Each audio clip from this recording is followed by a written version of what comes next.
Making a no code email responder. Let's go. Dude, I want some music today. I don't know if I'll regret this, but we're gonna get some copyright free music. This. What's this like? What about this one?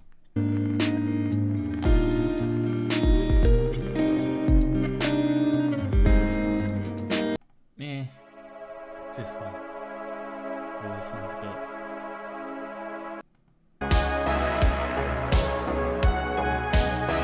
Synthwave. I don't know, I kind of want like EDM. Probably not. Oh, definitely not. I want something chill, like chill lo-fi, free background music. Maybe this.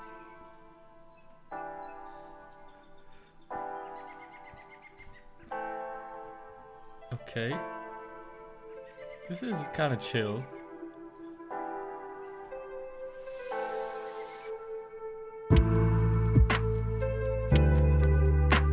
Yeah, whatever. Let's do this. Copyright free. It better be copyright free. Okay. What are we saying? We're gonna do no code email responder. First up. Levels are like, hold on. I'm just gonna keep talking and check the levels. Blah blah blah, and then check the levels. Oh, it's terrible. Why is it so bad?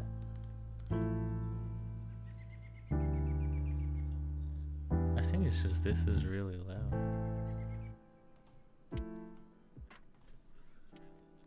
Yo, check. Checking the levels, going real hard, and I'm never gonna stop until I'm on top. And a bit of a okay, that's better. Still yeah, okay. Still kind of loud, but it's not too bad.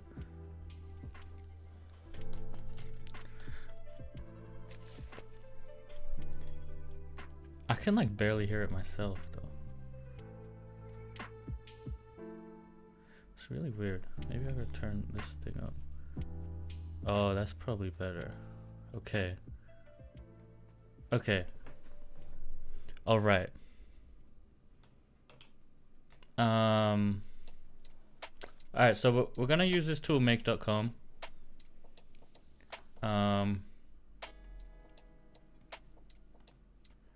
It's like a no-code tool for making automations.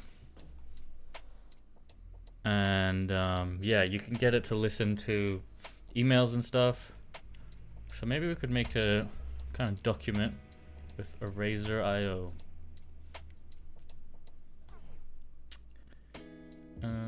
How do we make a new doc? New file.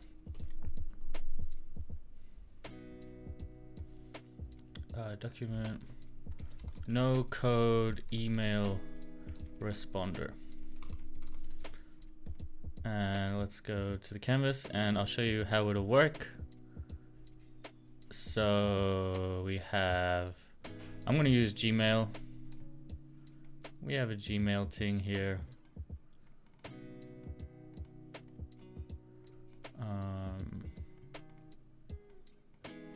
Gmail.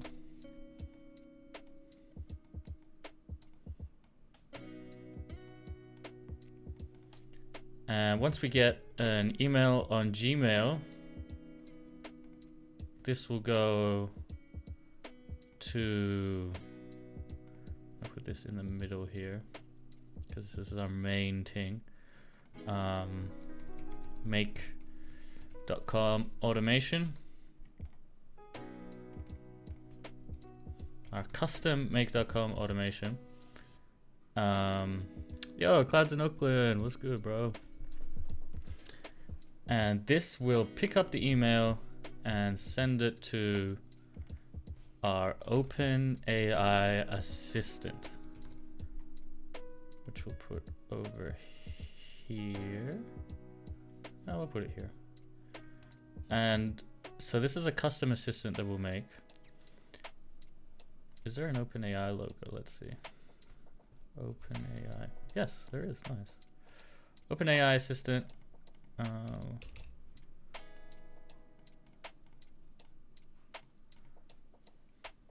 My guy doing some calculus homework. What am I working on? I'm going to be making a no-code email responder, automated email responder using make.com. So it'll kind of be like a tutorial eventually, but yeah. So now I'm just planning it out with the Eraser.io diagram. Yo, Anas, what's up? How you doing? What are you working on? Yeah, so the OpenAI assistant will have a knowledge base, which is really cool. So make this a bit smaller. So knowledge base.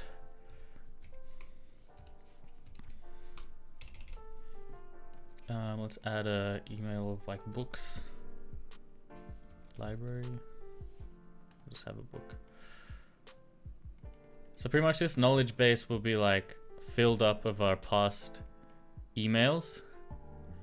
So like many of our previous sent emails, and maybe like also like just like facts and knowledge about us. So it can use these kind of facts and knowledge to generate a response back to our assistant. So can we like add a, I think we have to just make this with the arrow. Domiasas, is this a UML diagram? No, it's just a general diagram. I'm using Eraser.io to make it. It's a really nice tool. Bruce Strike says, is this better than Zapier? Yeah, I think it is, dude. Honestly, Zapier I found very limited. Make.com has a lot, but I think there's still some things that Zapier is better at, like providing an API so you can talk to other tools and stuff. Whereas Make is kind of like a standalone automation tool.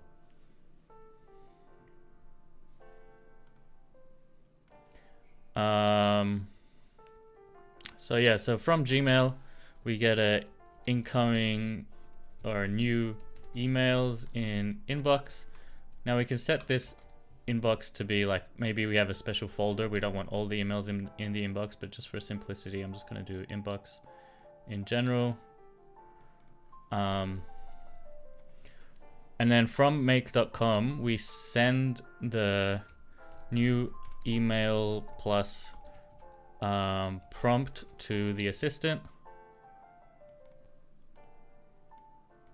And then the assistant will send back a draft email response,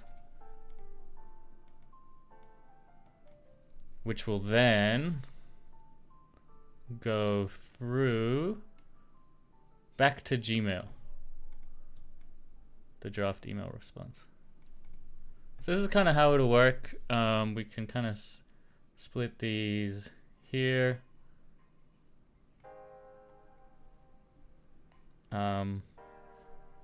Yeah. So we can now, I think we can put these in a figure. How do we do that? Create figure, diagram, and copy that into our document here. No code email responder. This is kind of how it'll look. Why is it cut off? Oh, hold on. I didn't select it all properly. Oh, I can't go back. If I delete this, oh my god. All right, nice. There we go. That's better.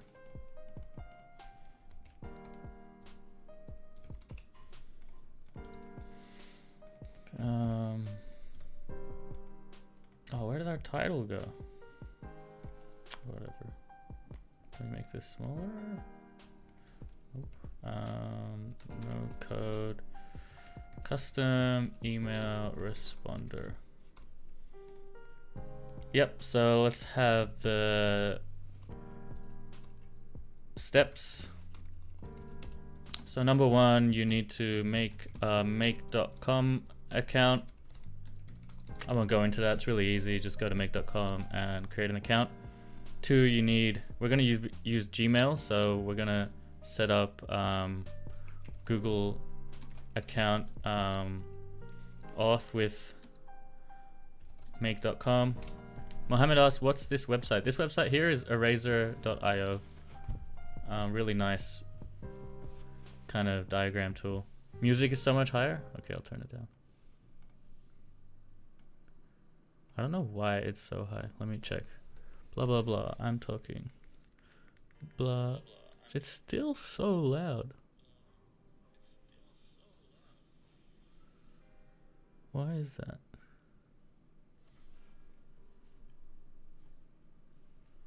I feel like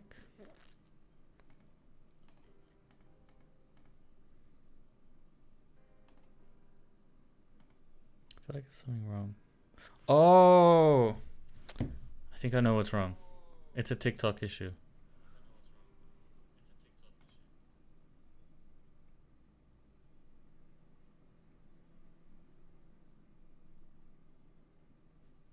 It's gotta be this. All right, that should be better. Hello? Oh, that's much better. Okay, good. I think we put this back on 100. Hello, hello, hello.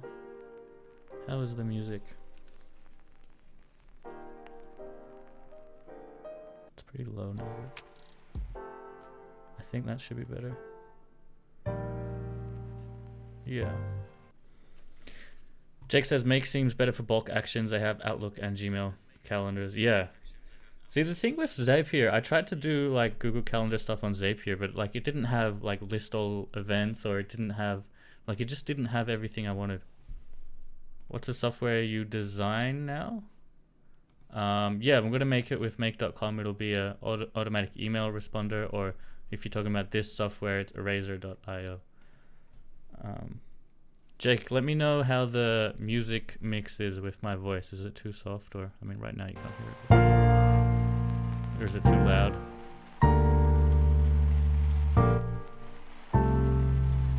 It should just be nice and soft in the background. I normally don't have music, so just figuring out all the kinks with this.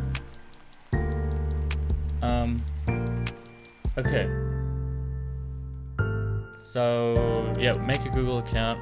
We also need a OpenAI account plus link credit card with billing. Yeah, I had a problem with calendar events. Can't remember what it was, but essentially it didn't have one of the features I wanted. It was very limited with Zapier. Okay, and then after you created all the accounts, we can create a new make.com scenario, I think they're called. So yeah, up the top right you see, you probably won't see it here. Up the top right, there's create new scenario. So we'll click that. And then you get a big plus sign. Click that plus sign, and then we can search Gmail. So this is our first node, and it'll be Gmail watch emails.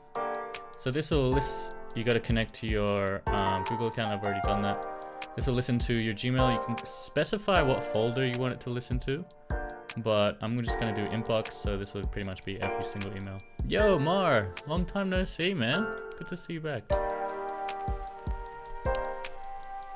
Jake says, I've been trying to code Python to use the calendar and email APIs for Azure to access Outlook. Yeah, I mean, you could code it yourself, or you could use one of these no-code tools. Makes everything easier. So making this tutorial for everyone to be able to, be able to do it. So yeah, you could do all emails, only read emails, only unread emails. I'm just gonna do all emails. I should probably do only unread. No, we'll do all emails, just in case I accidentally read them. And then do you want to mark them as read once we process them? I'm just going to leave them no, leave them as unread. Do a maximum number of 3. I feel like 1 is fine, but like just in case maybe 2 emails come at the same time, I don't know if 1 will cover them both.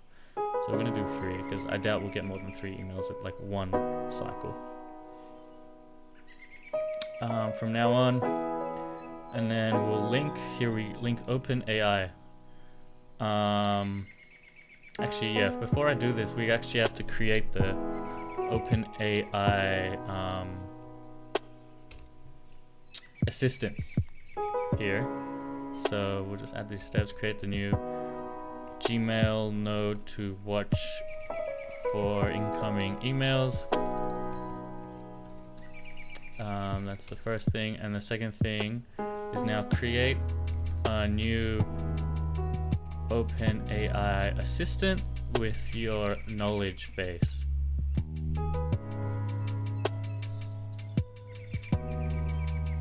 Jake was trying with AutoGen. It's running it into 20,000 monthly limits on my Make account. Oh, there's limits? Can you pay to get more? How does that work?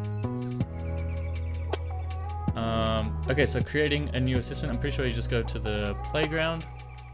Yep, and then under the top one, there's assistants. I already have an email responder, but I guess we could make another one. Or we could show you the kind of how I made this. So I just called it TechBrain email responder, and then the instructions are you're an email responder that uses data from past responses to make a new response. We could say data from past responses. Instead of that, we'll just say data from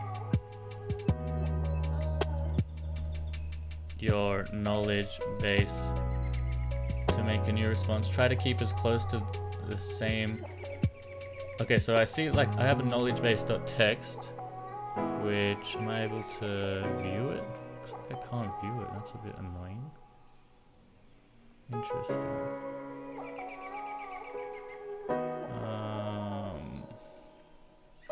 I think I've deleted this file. Alright, maybe we should just create a new one. But essentially in the knowledge text, I had examples of my past emails. And in TechFriend data, I think I had like just some specific data. And the assistant has access to these. The way you just add them in these files thing, and you turn on retrieval. So retrieval enables it to like query these files. Just gonna remove that. And you can set whatever model you want. I think I'm gonna just do GPT 3.5 to make it easier. Oh, actually you can't use retrieval with GPT 3.5, so you kind of do need GPT 4 to be able to use retrieval. Yeah. Oh, we do have knowledge text. Okay, awesome. I can show you what it looks like. So yeah, here I have some past emails. Hey, sender name, thanks for reaching out. My rate is this. Let me know if this is within your budget.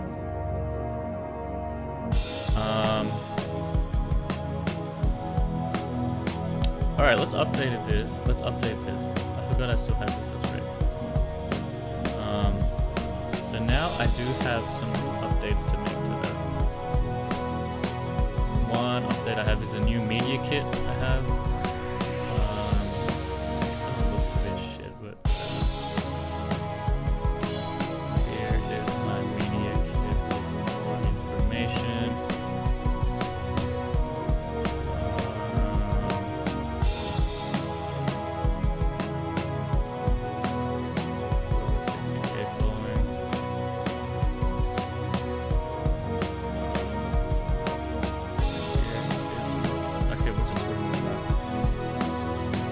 Have those two sample emails. We'll rename that to knowledge updated.txt. It says, I think you can do it with Microsoft Power Automate. Yeah, I've heard of people use that. But with Make.com, I guess it's Jake says, I want to combine with RAG to know what I've sent. Yeah, well, this is pretty much RAG, Jake. I'm going to remove the old knowledge text, and we'll upload our new one.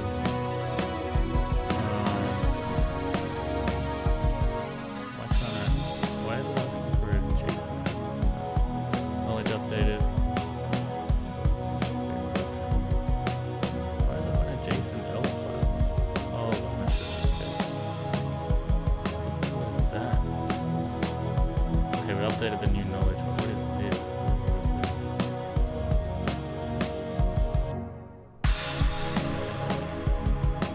I have no idea what this is. Revert changes. Oh my god. Whatever. There's like some weird file now. I don't know how that happened. Make seems easier to use than the rest. Yeah, I really enjoyed Make.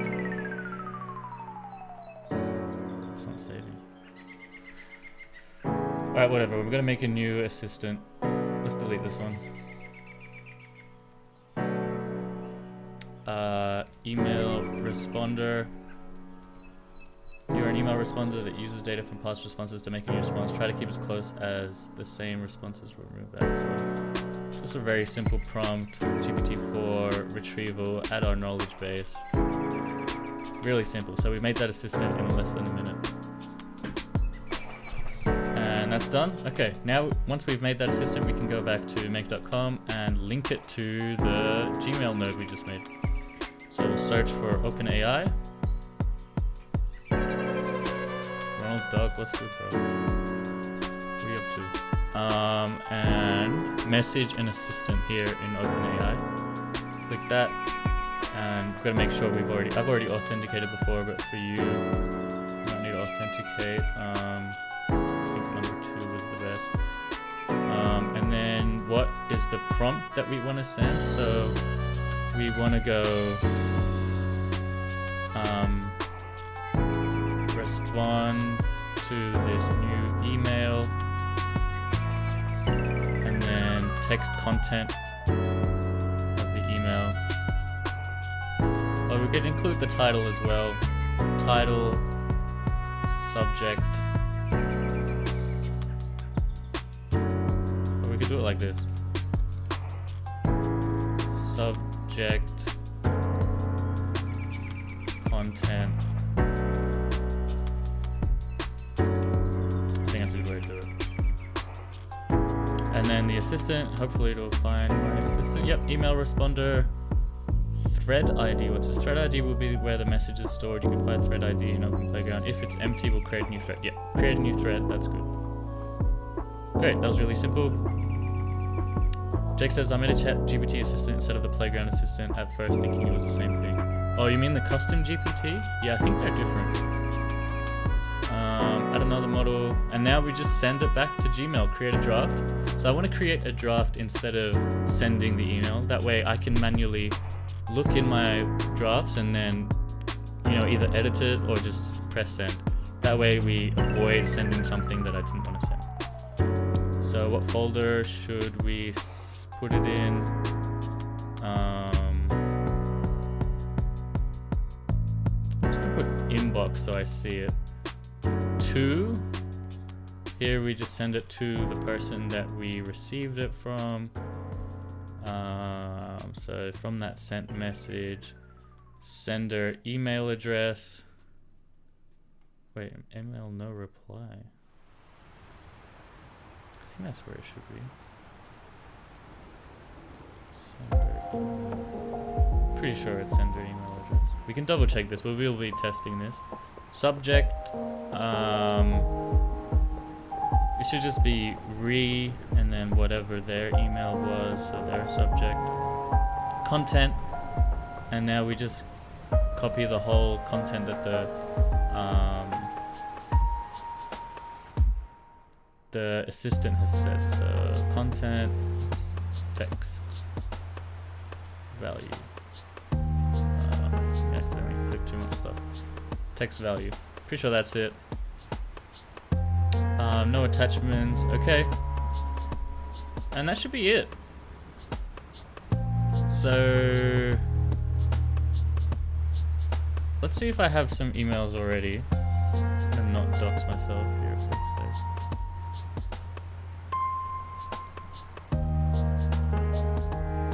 Kim.com. What's up, T-Bone? I like Kim.com. So yeah, I have one email here from Kate, from Make. Let's see if it works.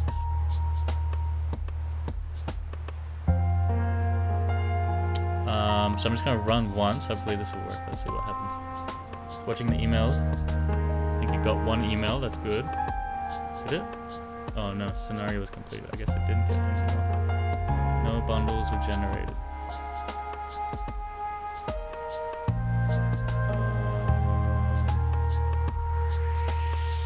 Watch emails in the inbox. This is filter type. All emails. Okay, it seems like it didn't get the email, so I'm gonna send a sample email to myself.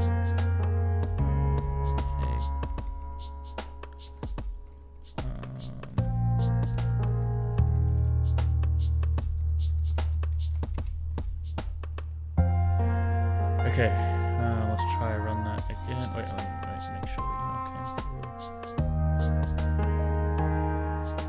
That's not come through. Okay, run it again. Nice, now it's actually gone onto the Whisper. Yep, you can see here, I just sent a hey tech friend, how much for a video sample email, and it's picked it up perfectly. Now it's going to talk to my assistant to hopefully respond to that.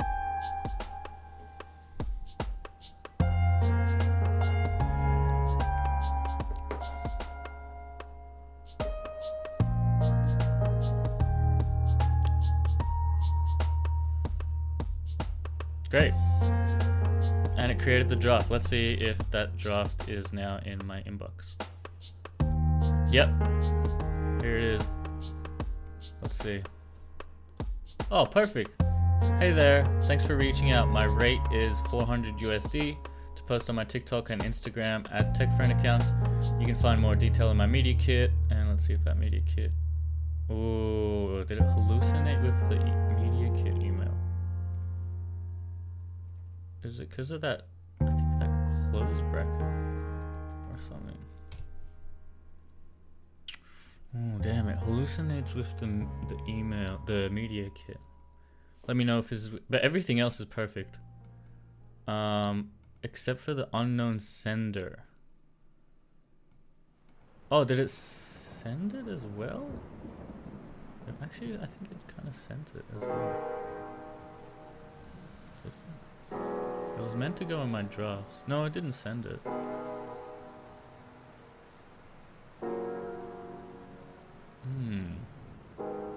I don't know what happened.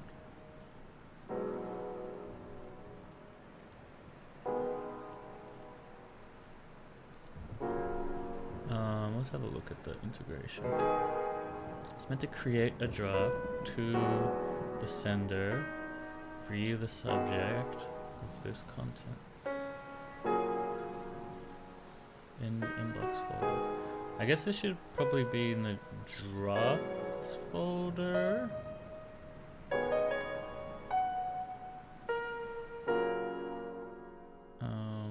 Campbro asked, what website is this? This is make.com, make.com. Really easy no-code platform to set up automations. We have 90% of our automation working, but there's just some issue with how it's sending this response. For some reason it's in this format, unknown sender.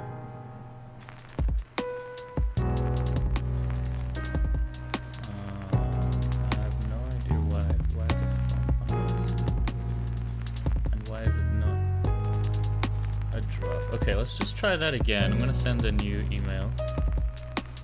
And I'm gonna update my, oh, Campbro, thank you for the roses. I'm gonna update the knowledge graph to remove the media kit info. Because I think it hallucinates when the thing is so long. Like if I just had a really simple, I'm gonna actually change it to be like, I think I have techfriend.net, www.techfriend.net/media-kit. I'm gonna make that into a thing, and then hopefully we can remove this knowledge assistant. Actually, that's the old one. Bigfoot Hunter, thanks for the like. Yeah, let's remove this old knowledge. Oh, is there? Oh, sweet. There's a remove there. Add the new one. Save. Excellent.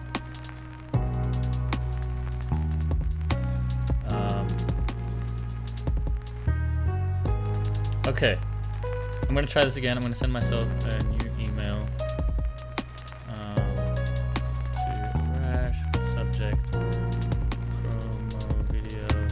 Hey tech friend, I want to do a promo vid with you. What is your demographic and rate? Tony.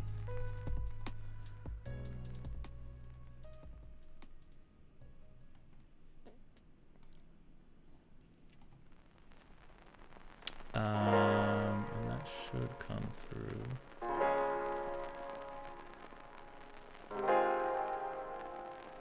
Yep, okay. So we got the email here. I'm gonna run this integration manually.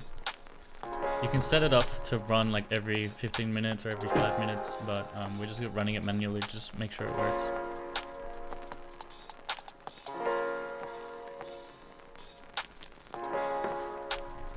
Cluster Hunter, what's good, bro? Ooh, we have an error this time. I wonder what that is. Missing value required in parameter 2. Where is the 2 parameter? Sender email address. How is that missing? Definitely here. Maybe we need a different. Oh, here, we get to see all the parameters. That's great. It's really nice for debugging. So we see there's nothing in sender email address. We actually probably need to use a different value. Where? Recipient, apparently. Recipient. Why is that the sender? Okay, maybe it's recipient email address. So let's remove that and try it again with the recipient email address. Do we need to mark this as unread? No, it's still there. Let's try that again. Module contains unsaved changes. Save. Run. I love how Make shows the run data. Yeah, so much better for debugging here. What's up? We're making a no-code email responder using make.com. It's really simple and nice. We're using OpenAI's assistant to help with that. Kobayashi says use the get function. Where is the get function and what should we use it for? If you'd like to elaborate, I'd love that. Thanks for the tip anyway.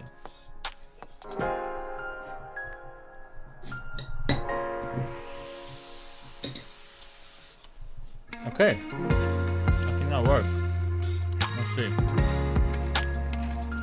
So if I go into drafts, excellent, we have a draft promo video. Subject, oh, why is the subject here? Hey Tony, thanks for the interest in collaborating. It's great to hear from you. Regarding demographics, I cater mainly to technology.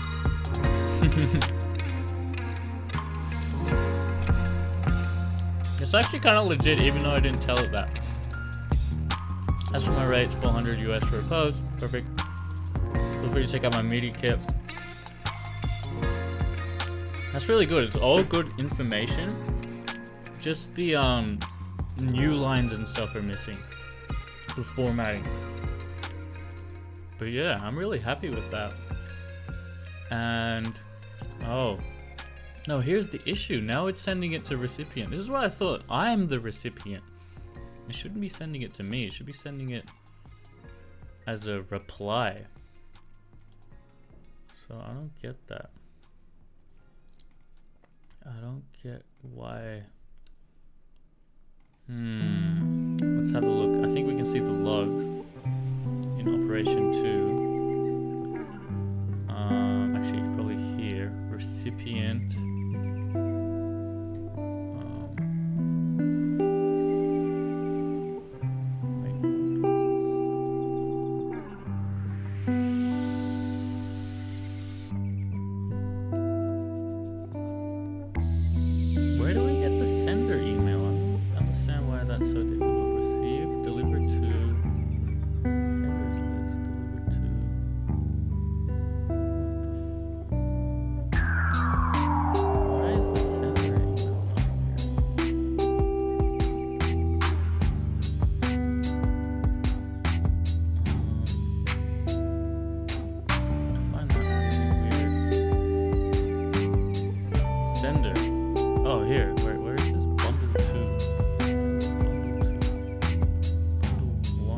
Oh, bundle to send.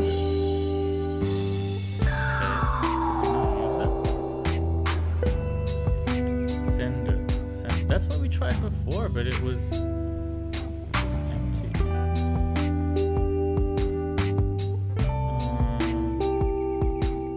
wonder why that was all the time.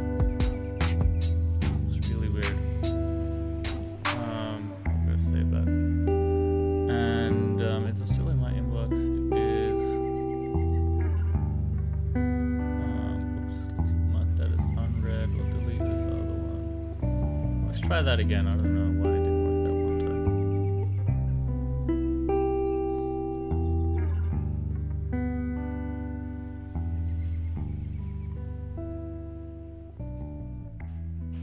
time. Scenario was completed. Okay, it's not picking up this email again. Oh, it's gone. Did I delete it? Oops. Here, undelete. How do I undelete this? Move to inbox. Good. Good.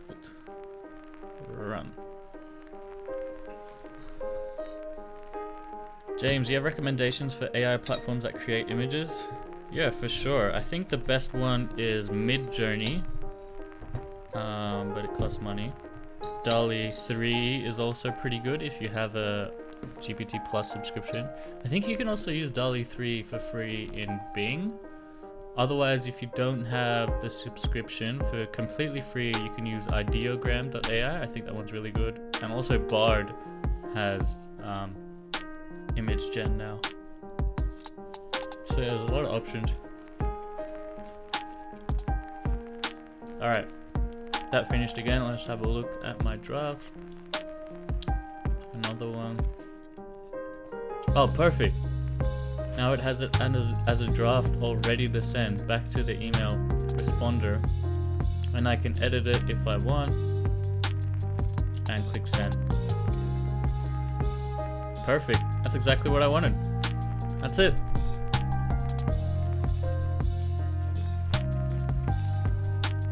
No worries, James. Thanks for the comment. Alright, let's finish off this steps.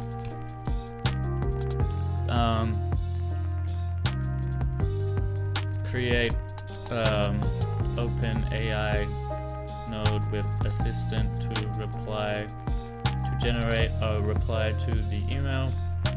Create a Gmail node to generate a reply in draft. And that's it. In under 40 minutes with a bit of debugging, we finished a really simple scenario here that we can just set up for scheduling to run every 15 minutes, or we can change that to run faster, run slower. And yeah, and that's it. And now we have an automatic email responder. Hell yeah, really simple. Hope you guys enjoyed that. So we can move on to the next thing. Unless anyone has any questions, I'll leave this up for another 5 minutes and respond to anyone's questions. Yo, user 22, what's up? What do you want to see? I do have a lot of other things in the agenda. I'm gonna try like stream as long as I can today, because I've noticed the longer I stream, the more viewers I get. So I don't know. Can I stream for like 6 hours? We will find out.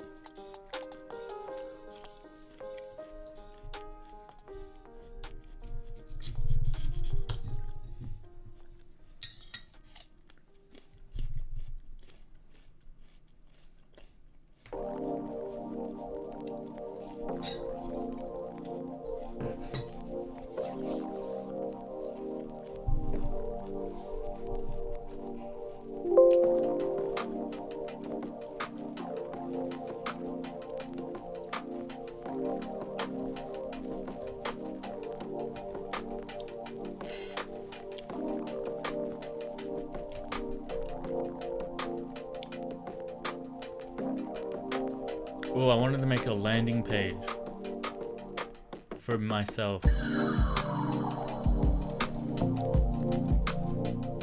Let's do this. create techfriend.com landing page. I'm gonna use GPT Engineer. How do I log in? I think it's app. GPT Engineer. GPT Engineer.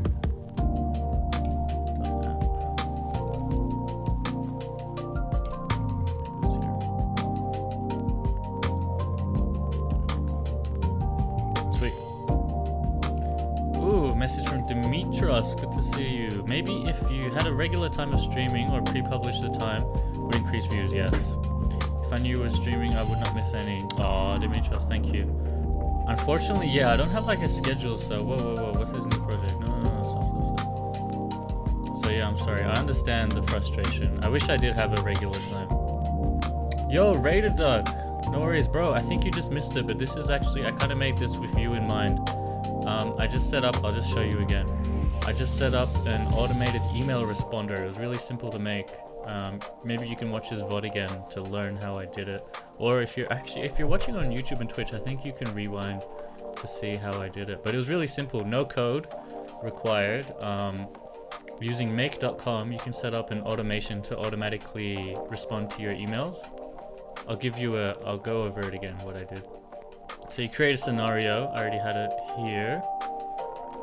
It's just 3 nodes you create. It's really simple. I created a Gmail thing to watch emails, and then that goes into this OpenAI assistant. So I think you have ChatGPT Plus. I think you need ChatGPT Plus. But if you go into the platform.openai.com/playground, you can go down on the left here, create an assistant. So I created an email responder assistant, really simple instruction. You're an email responder, uses data from the past responses and makes a new response. And you turn on this retrieval thing here, and then you upload your knowledge base. So my knowledge base, it was really simple. I just have two email samples here. Hey, sender name, thanks for reaching out. My rate is this much, and you can see more information on here. Thanks for reaching out. Unfortunately, I'm firm with my price. And then I sent a test email. And I set it to, create a draft when the email is responded to from this assistant. And I'll show you the kind of the test that we did. Here. So I just sent a test email. Hey, I want to do a promo vid. What's your demographic? Hey, Tony, thanks for reaching out. And then, yeah, it just used my knowledge base so it knows how much I'm charging, and it linked my media kit. It worked really well. One issue that I currently had is like it didn't format it, like there's no new lines and stuff, so I think I can, change that with a bit of tweaking, but this is just a proof of concept. It was really easy to set up, less than an hour we set that whole thing up. So yeah, I hope that helps you. And now I'm just going to be creating a landing page for techfriend.net, so let's get into it. Landing page for a content creator named TechFriend should contain the following. Okay, so what kind of things do I want to have? A stream embed for you from Twitch at the top, and then we'll have a short description of my following, a short description about me, 50k plus followers on TikTok, on socials, technology niche, passionate about AI, link to media kit for more info, www.techfriend.net/media-kit. Doesn't exist yet, but I'll make that soon. And then I also want link to projects. One project, we just have AutoGen skill repository. And I also want the LM Studio preset repository, Berry game, MMO game,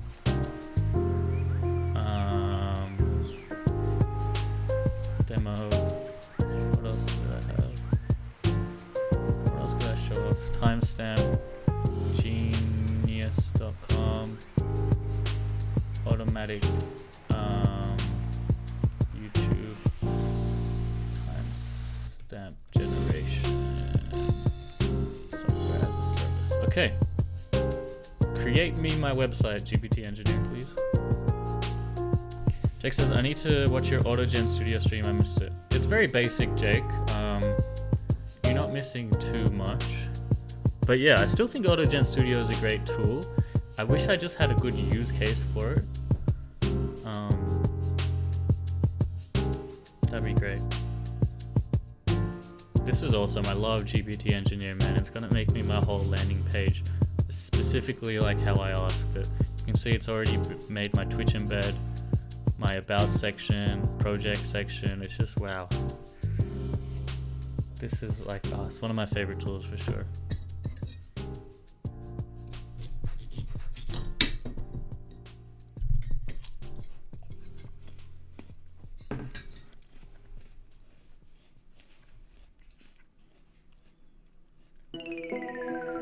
And then, so I have this domain on Cloudflare. I'm gonna try host it here.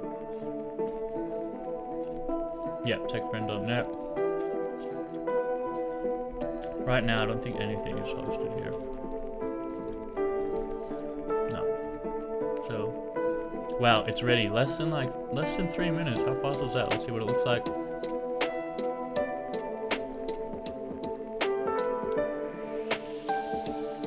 I want access to this, yeah. It's like how they have it on, okay, it doesn't look too great. But, player.twitch.tv refused to connect. I wonder why. We can debug this. Let's just make a few adjustments. Make the projects card full width. Add a thumbnail for each project as well as a description. So this is great. I'm just going to keep giving it feedback.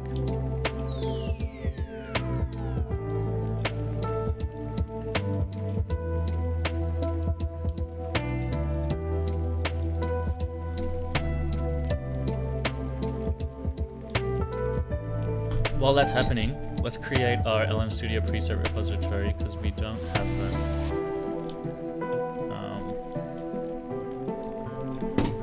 We don't have that. LM Studio presets. Preset JSON files to be used with LM Studio. Public. And then I'm going to upload my presets.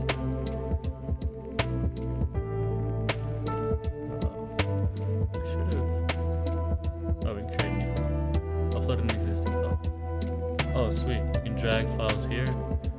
Let me find where my LM Studio presets are.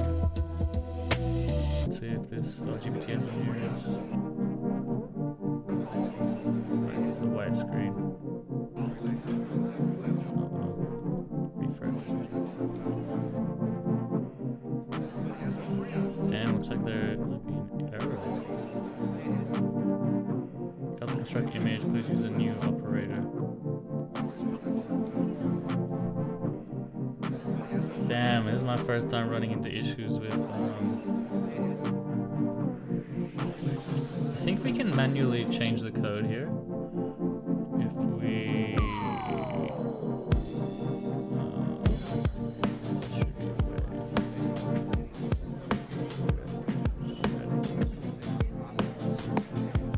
here.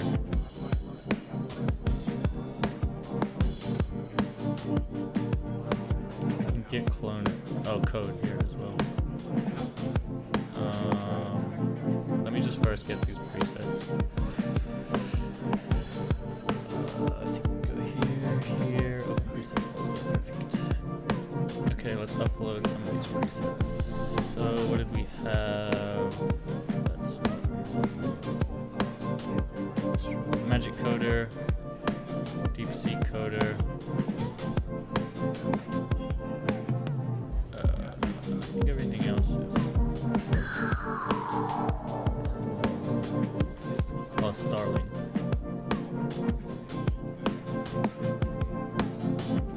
I think actually everything that's 2004, 24. Oh, News Capybara? Okay, maybe that's okay.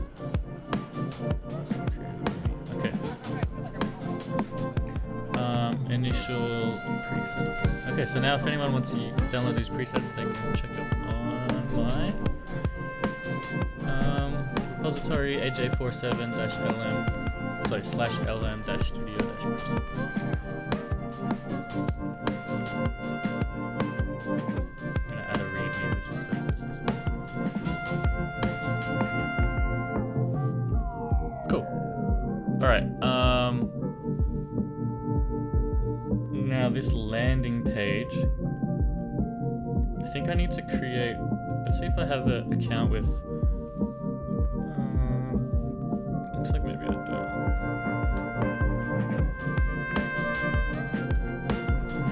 Let me just create a password. Oh, email's already been taken because I do have it. Find out what my password is.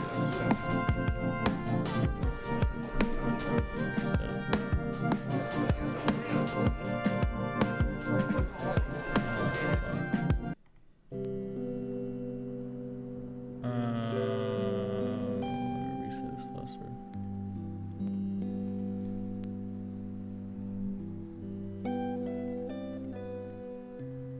We didn't get the email. That's not good.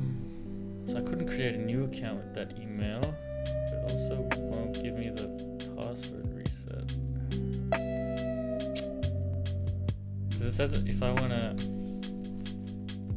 edit this GitHub, I need to use my Apricot email. But I also couldn't access email.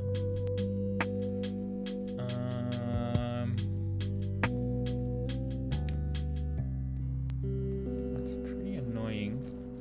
Alright, maybe we should just try edit this manually. So we can revert this change, right? Can't revert the change.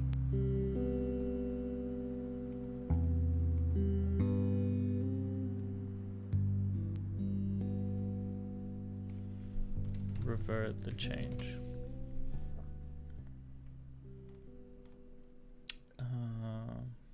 Super annoying.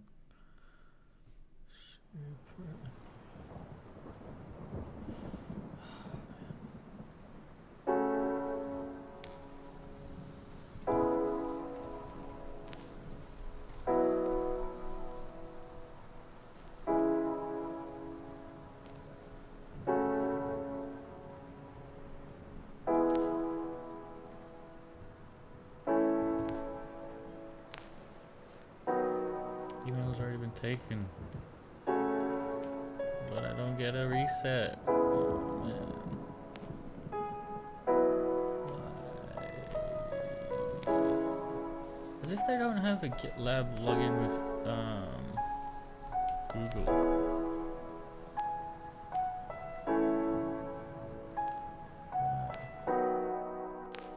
Why do you do this to me? Oh, they do. Nice. Surely now I'm authenticated, right? Google Auth has failed. What the fuck? This is so dumb.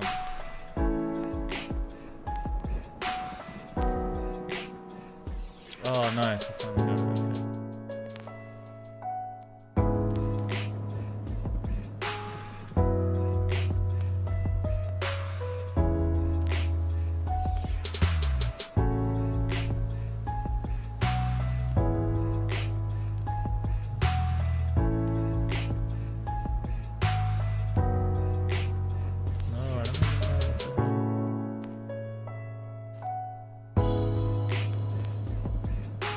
Okay.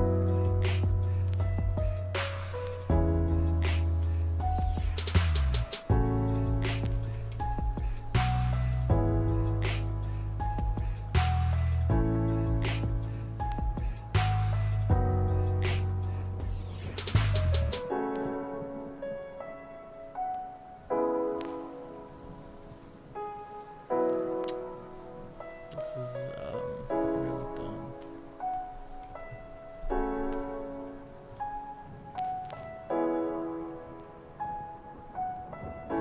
Okay. I think I authenticated now. Let's see. Okay, great. It made it full screen. Yo, Kalashnikov. Good to see you again. Good night from Mexico. Buenas noches. Add a stock thumbnail image for each skill, as well as a short description for each project. Oh, let's review this on prototype. Oh, this is it. Oops.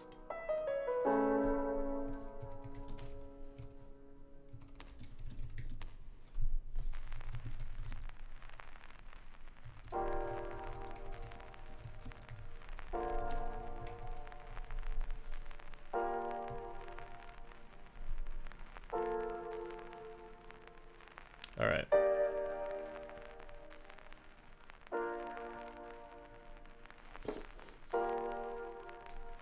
Let's see if we can add the images. While that's doing that, let's see if we can clone the code now. Git clone.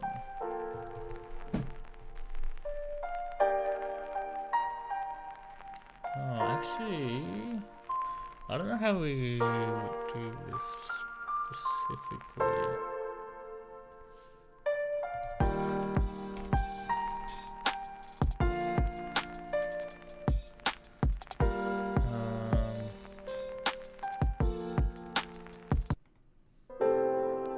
Sick of this music. How can I get clone using a different auth than my default? How do you do this?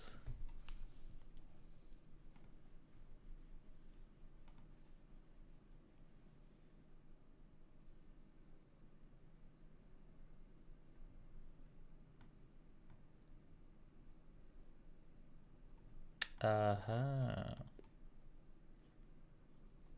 SSH config, and then we need to add a host. I see. Well, let's see how far I can get without doing any manual code updating. Oh my god, this broke again. Project guard is not defined. I wonder if I could tell it it'll fix itself. Oh, I ran out of credits. Damn it. Damn it. All right. Let's just clone it. I think it's public, so we could just clone it for free. Yo, Mike Bird, what's up? I'm trying to make a landing page. I made the initial part with GPT Engineer app. Now I'm gonna continue making it manually. So opened up VS Code. Oh, actually, Mike Bird, now that we're here, I don't know if I should randomly keep jumping to different projects, but I opened VS Code and then we have my version of Open Interpreter, which I know you're a beast at, so maybe you could help me here. I was trying to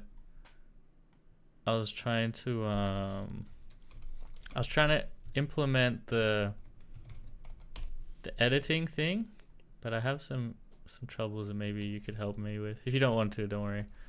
I'll move on, but I'll just show you.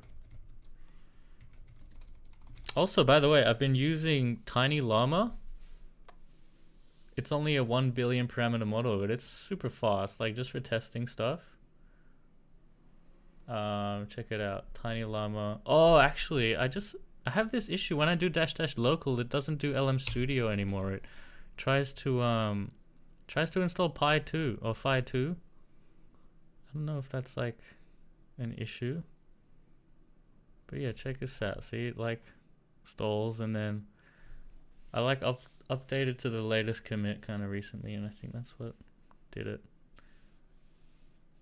Yeah, see? What is this? I don't want to install that. Is there a way to not do that? Oh, and then it doesn't even work. Yeah, it's only if they're using from the latest kit. I guess so. Maybe I should. Yeah, they should only push to the main branch if it's not a breaking change. Alright, so let me just, maybe I should roll back. Roll back to... Oh man, that was ages ago. Here. Commit my changes. What are my changes? I'll just stash these, I guess. Alright, I'm rolling back. That's probably a good idea. And then I got a Poetry install again, because like the packages, a lot of packages changed. What's AI commit?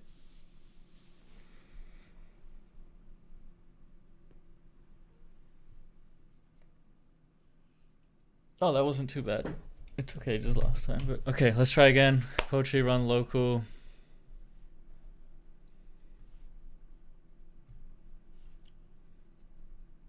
Great.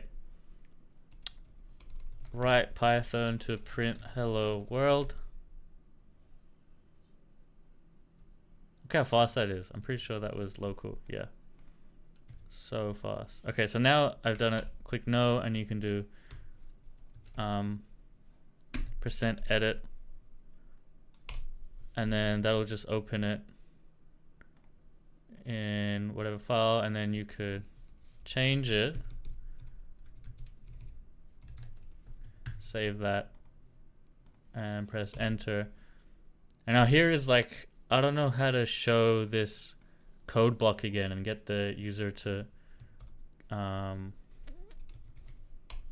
ask to run it again. So where are we? So I appended the message, but I think I saw on another pull request Killian has said to instead replace the edited file. Can you pop off the previous one? Yeah, I can. So instead of appending the new one, let's where's the message to edit? Here, message to edit. So temporary write message to edit content.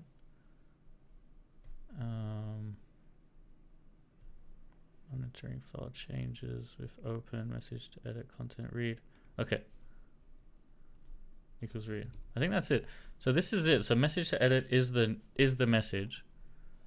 We can print it. I mean, we already have printed it. So, I mean, I guess it. Yeah, it's like this. Hello world. Now, so I have the message. I just don't know how to show it to the user, if that makes sense. Make that bigger. Is that something we can do from here? I couldn't find like a way. Like I tried respond and store. Like there's the respond, but it doesn't seem like there's a way we can trigger this respond. Yeah. Open this just display markdown message. Is that in? Let's see. Display markdown message. Oh, we just import it like that? Okay.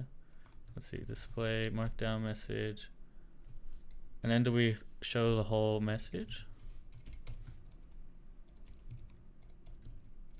Alright, let me remove these prints. Alright, let's try that.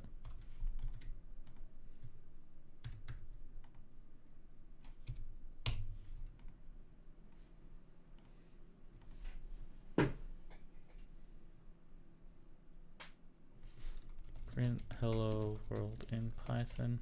Python. Oops. No. Edit. Open notepad. Hello world. Lamao. Save. Enter. Oh, nope. Have some issue with that. Dict has no attribute split. Oh, do we only post the content? Try that.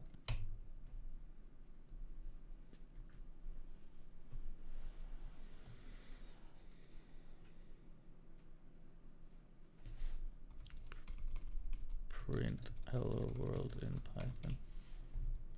Alright, let me change what I'm doing because this is not wrong. Put this on to do.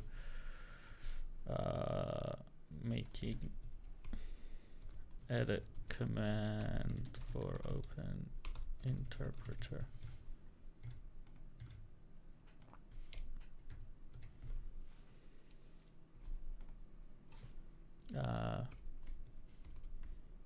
Edit.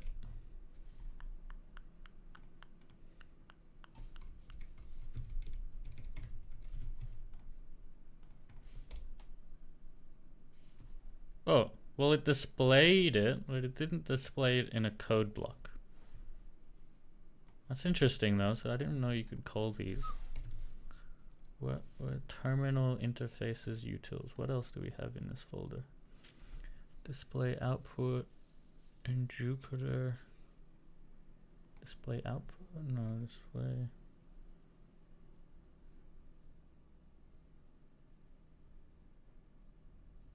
Is there kind of like display code block or something like that?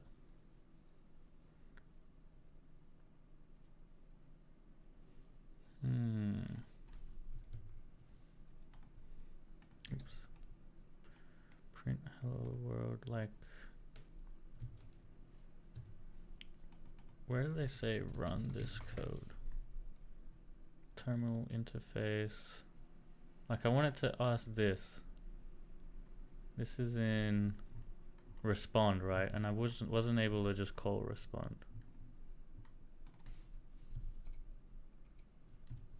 Oops. So it doesn't seem like it's terminal interface. Run this code.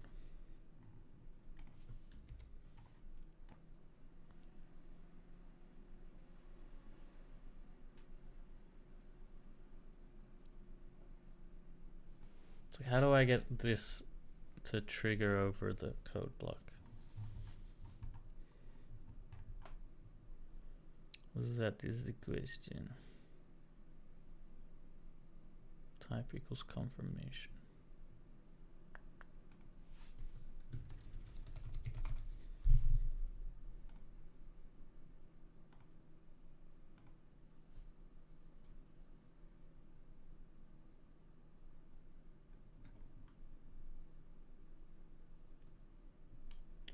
Yeah, somehow I need this respond to be triggered.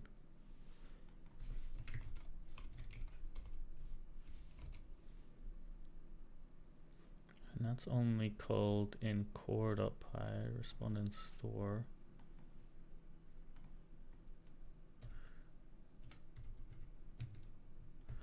I don't know, Mike. I spent a little while on this, I couldn't figure it out. Seems like it's not possible to trigger it from outside core.py. Ugh.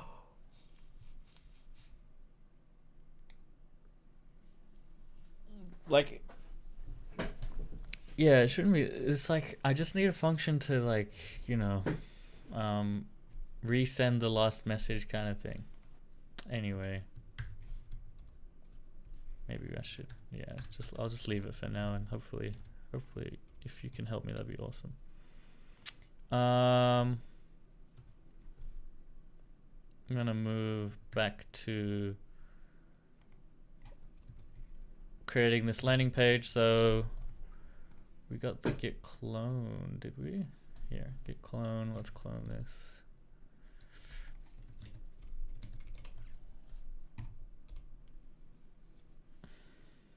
Great. Now we'll open this in VS Code. TechFran landing page.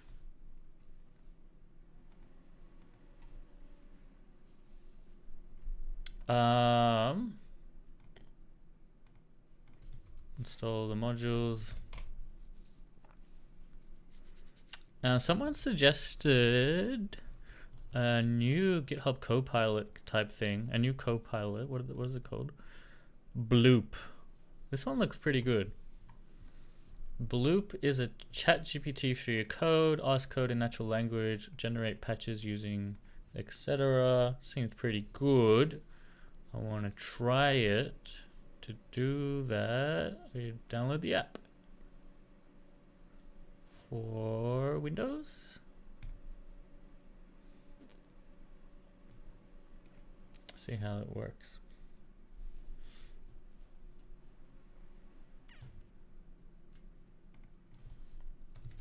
All right, let's see if this runs now. Great. Now we can debug this project card. Project card. Here they haven't imported it, I assume. Project card. How come it still didn't import? Import project card from components project card.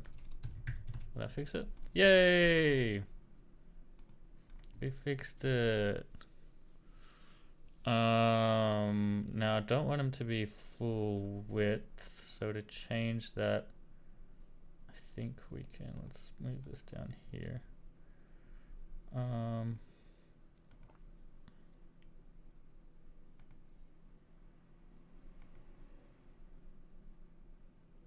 I think they're using Tailwind.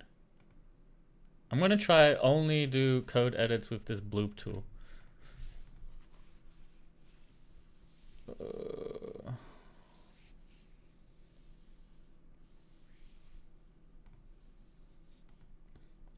Wow, they're not letting me run this. Chrome is like, this could be bad.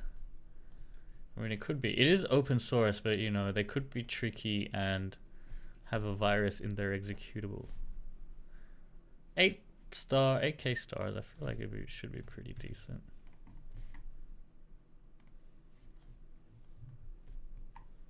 How hard is it to run it from source? Build Bloop app from source. Or run Bloop from command line. Let me check both of these. To run it from source, we need Rust, Clang, Protobuf.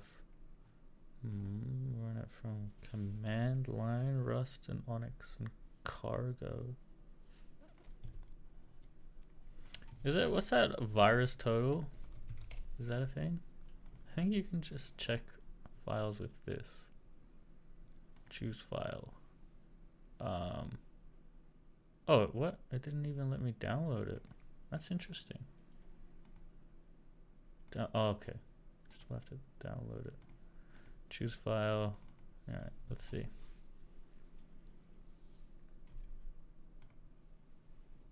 Wait, what?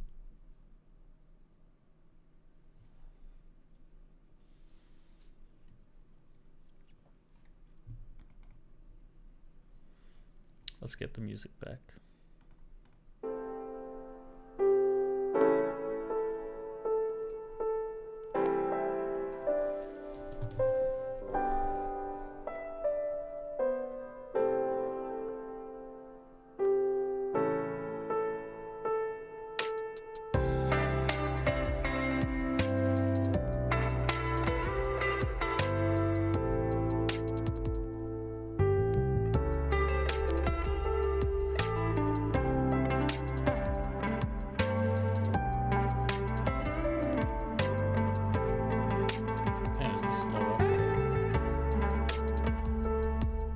do some typing testing while we're at it.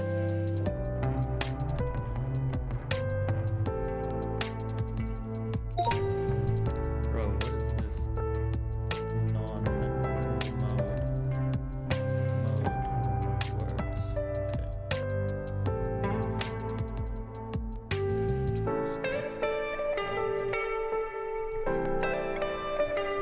This is just a warm-up.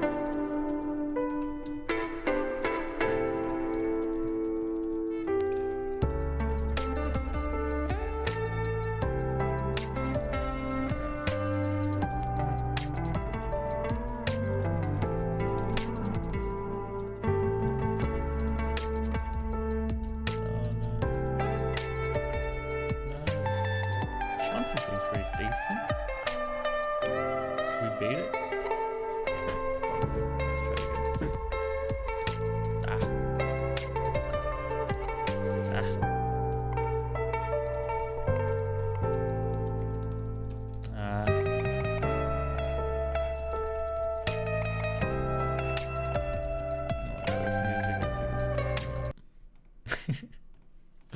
Alright, ready?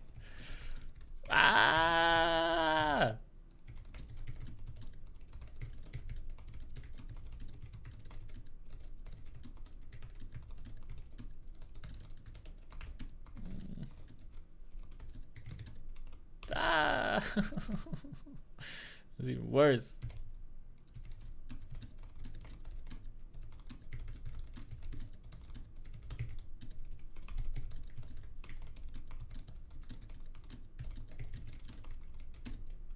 People is such a hard word to type. No. Raged. Alright, whatever. Let's see. Is this a virus?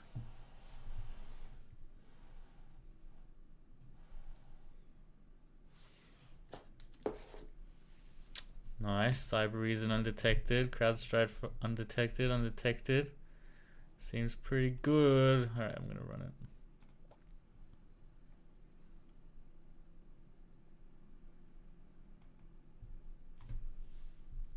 I don't know if an exe file is like enough to check.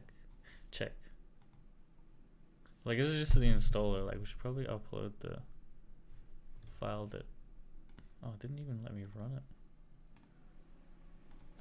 Run as admin. Wait, hold on. We should just run it without admin. It's probably better.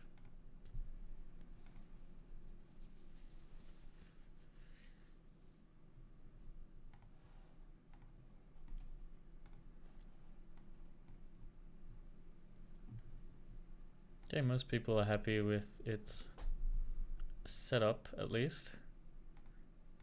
Run bloop. Well, I already run it. I need an account, it seems. Oh. AJ Tech Friend. Dark mode. Connect. GitHub. I wonder what kind of permissions they want from GitHub. Organizations and teams, read only. Public and private code issues. No. Deploy keys. Alright. Remove that. No.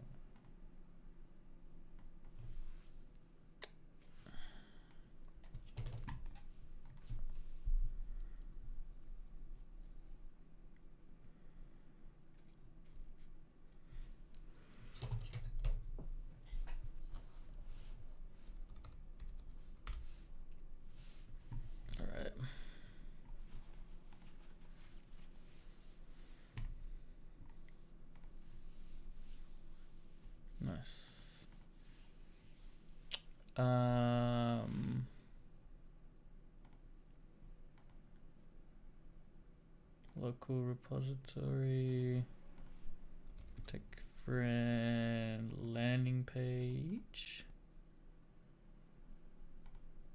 Okay, great. Now we can ask our first question here.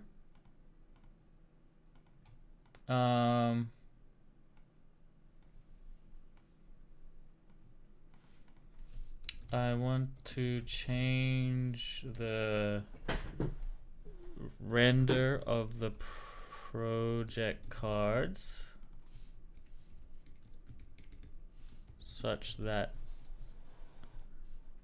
we can fit up to 3 in a row if the width is wide enough.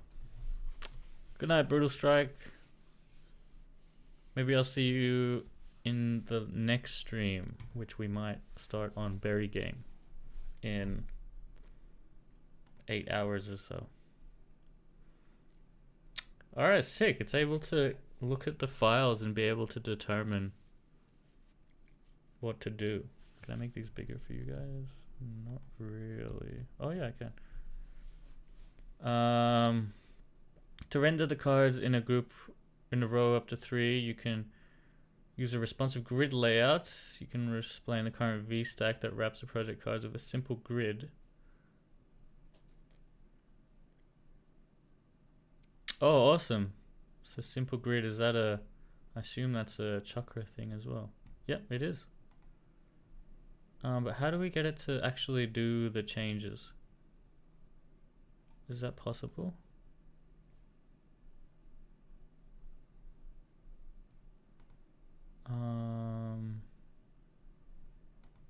Maybe it's not possible. I was really hoping it could.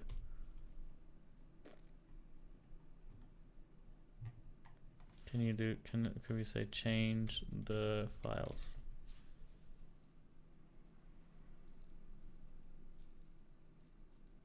I mean, if it can't, then that's pretty annoying. No. Damn.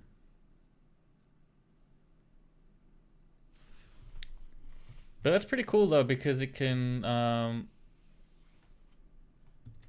like read the whole project, which is really nice. So let's compare it. Like, so let's do, I'm gonna try to compare it with continue, because with continue I can use a local LLM. So let me bring up LM Studio.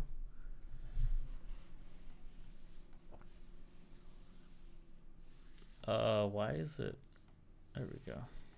And then let's run Magic Coder 7B.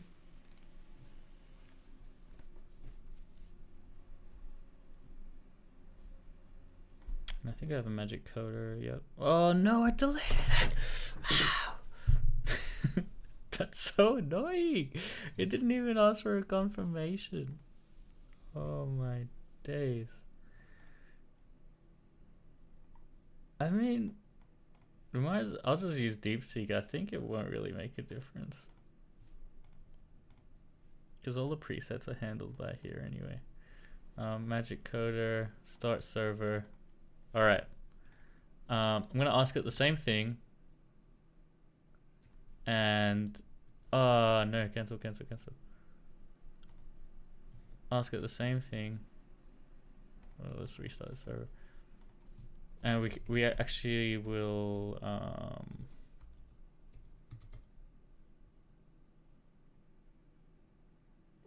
wait, what? I guess we have to open the files for it to know about it. Project card. Files, index, files, project card. Alright, let's see if we can figure this out. It'll probably be a lot slower because of this 7B model running locally, but the cool thing about this extension though is we can give it the /edit command and it will actually edit the files itself. Oh no, it's saying use CSS Flexbox. So it seems like it doesn't really know about Chakra UI. So that's no good.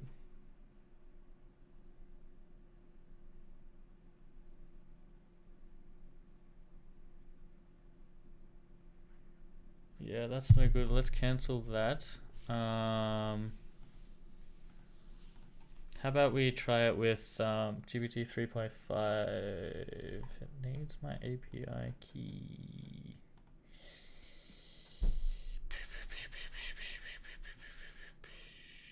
Let me create one.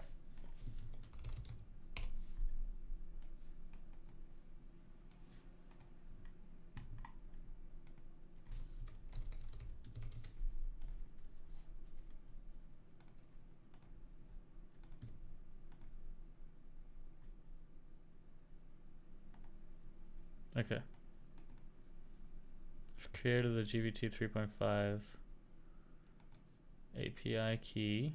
Now I'm actually going to get it to edit this.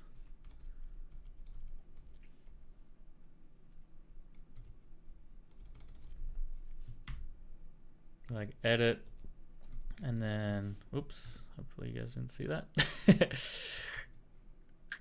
I'm gonna tell it to do the exact same thing. I want to change the render of the project card such that we can fit up to 3 in a width that's wide enough.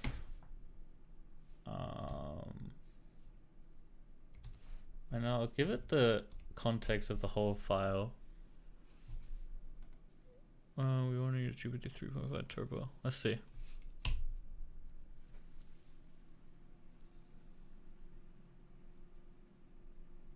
And sweet, you can see that it's actually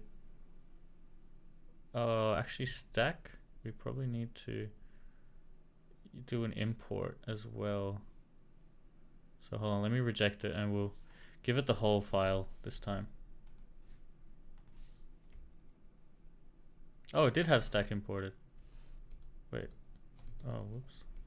I don't know if that was just a new thing. No, it would be. Let's try that again. Edit.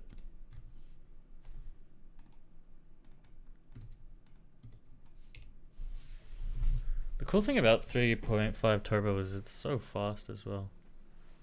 Like, look at it go. Simple grid. Oh, perfect. It's used simple grid just like Bloop suggested, but it actually edited the code. So we can accept these changes now. Accept all. Oh, for some reason it's doubled up on that. We'll just remove that. And let's have a look at the... Excellent. Look at that. Up to 3 projects, just like we asked it to. That's perfect. Oh, that is so cool, guys.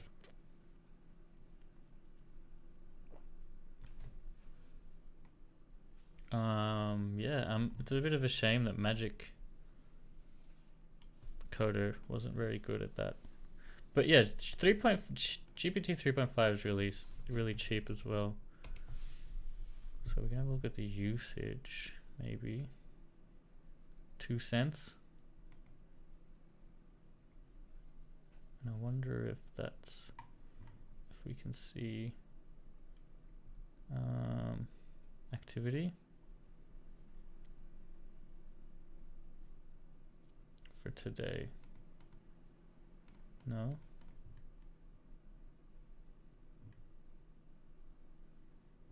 Um, 3.5 Turbo, 48 requests. Oh no, that's over a long time.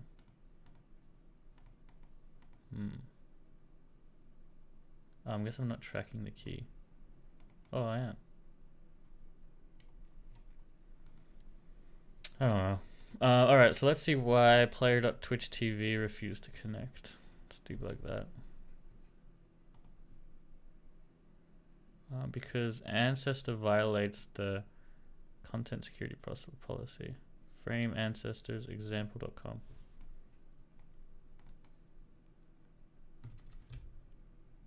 Let's ask continue.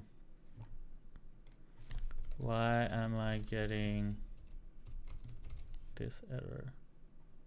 Oh, parent equals example.com. What if we remove that? Okay, that's better. Let's look at the docs. Channel parent equals streamernews.example.com. What's parent? Required domain that will be embedding Twitch. You must have one parent key for each. Okay. Okay, so we do need parent, but what if I do techfriend.net? Will that work?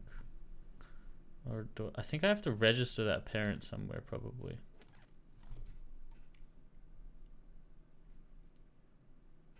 Okay, how do we register the parent?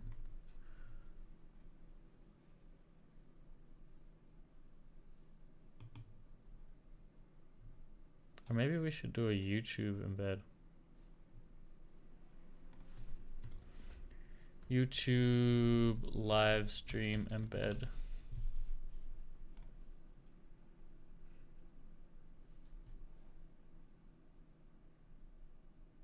Open YouTube Studio. Manage tab. Wait, what? Studio. Open the stream from the Manage tab on the left. Manage tab? Content?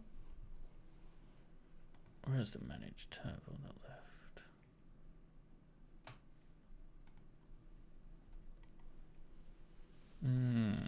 How about what Restream says? That's already live. I'm coming. YouTube Studio and create a new stream. Click done. Settings, advanced settings, channel ID. Okay, maybe like this.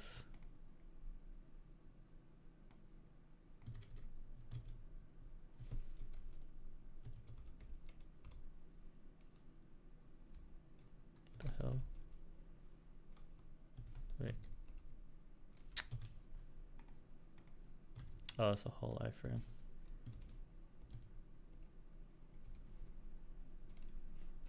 Box as equals iframe box.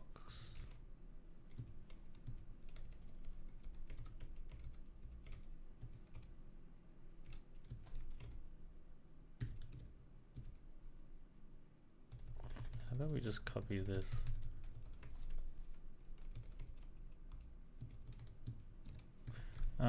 We got channel ID settings. Channel. Wait, what? Advanced settings. Channel ID.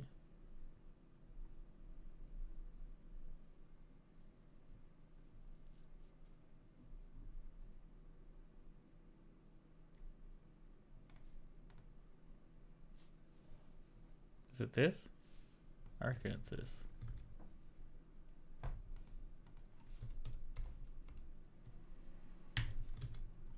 Command. Oh, big errors.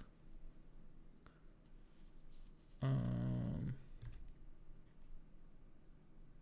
I didn't commit that.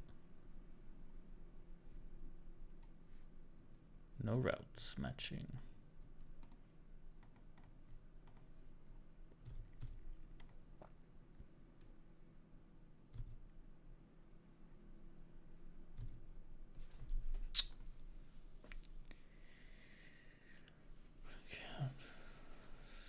Settings and locate channel ID.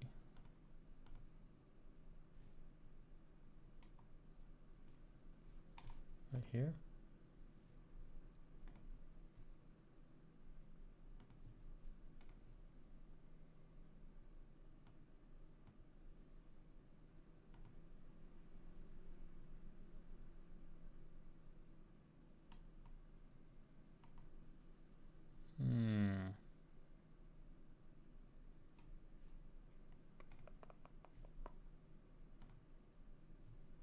Should we hear?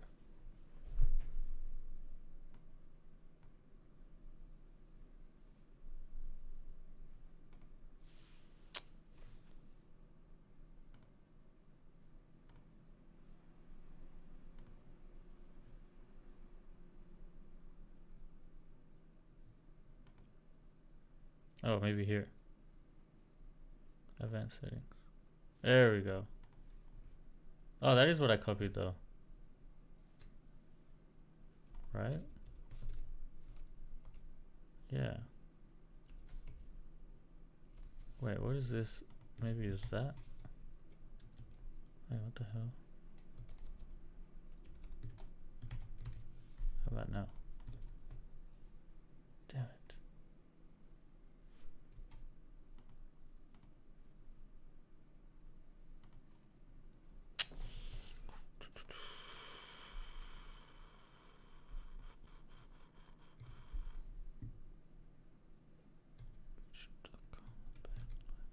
Channel.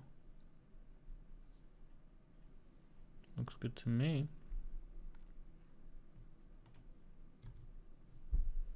sucks.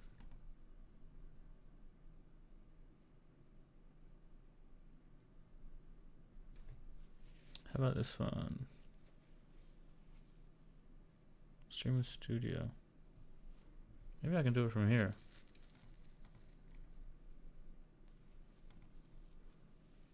Oh, I need to upgrade.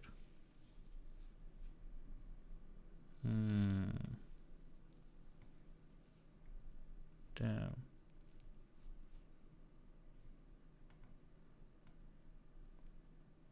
Alright, forget the embed. We will... Or how about, could we just embed a YouTube video? No, if I can just forget it. Okay.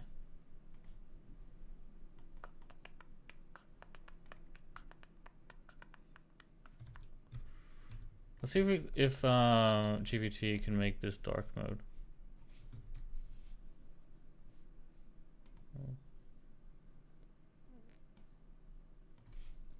Edit. Make this site dark mode.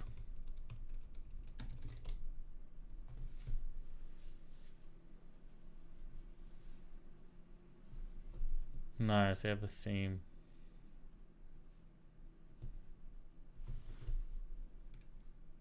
Accept.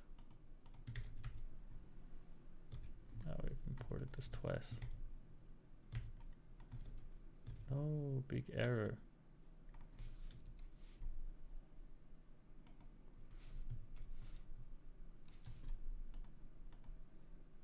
I think it's because of the imports, right?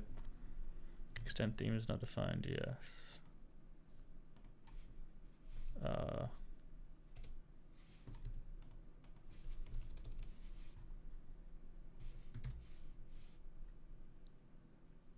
Add imports for extend theme and chakra provider.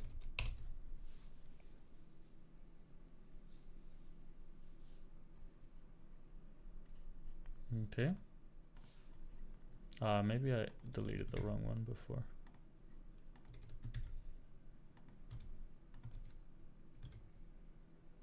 Okay. Still not dark mode though.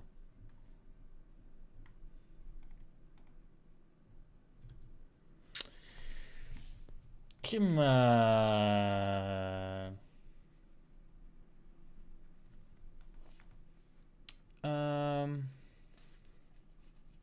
It's a bit of a shame, but I guess it is what it is. Wondering if I can do anything about that. Like, why isn't... I guess there's no such thing as the dark mode here. What I can do, because I did a portfolio page before, we can have a look at this. This one actually made a switch. This one actually looks so much better. I might just copy this, hey. Yeah, let's copy this.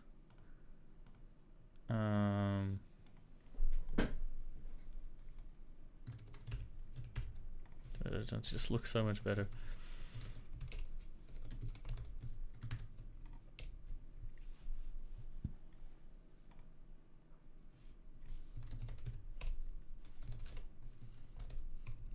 And then we'll just replace the projects with the things we wanted. Which is... I should probably write them down. Oh, here. Just gonna put this in a notepad.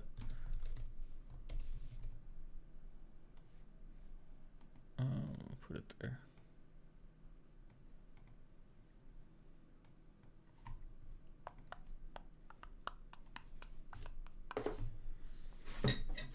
Eating a pear. Oops. Oh. Alright.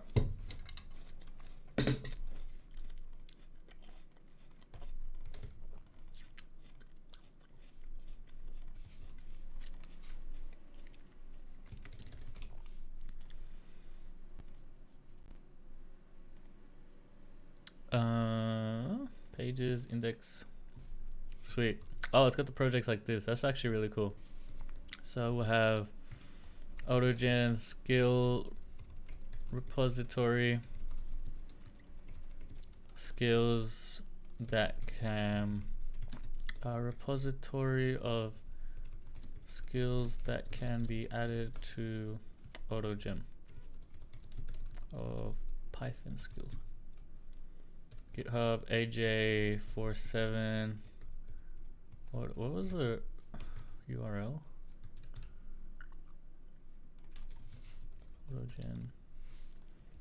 AutoGen Studio Skills. Why is it so hard to copy? There we go. Oops.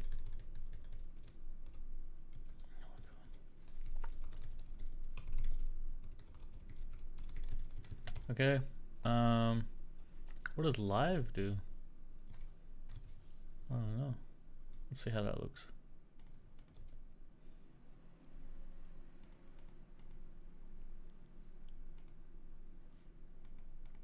Perfect. And yeah. Oh, this is.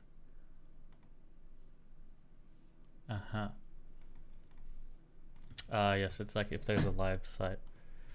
Let's just change a couple things. First of all, I want the thing to default as dark mode. How do we do that? Switch color mode equals dark. So we'll start it with dark.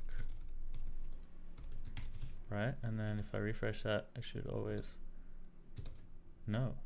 Oh, it just stays at whatever it remembers it as? Interesting.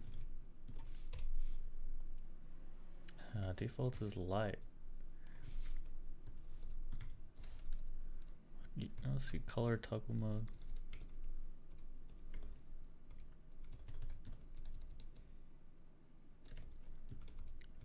Wait, surely this works, no? Why does it stay as not dark? Color mode. Oh, it should be. No, wait, what? Dark. Use color. Wait, what's use color mode? Oh, it's a Chakra UI thing. Change value based on color mode.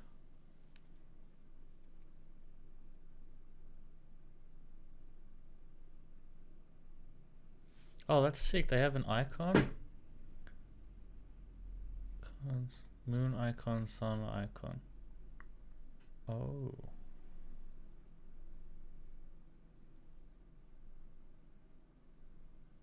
Wait, is that something we can do? But there's nothing here.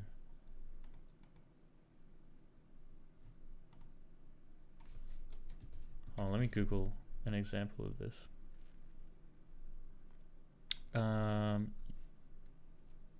Use color mode from Chakra UI.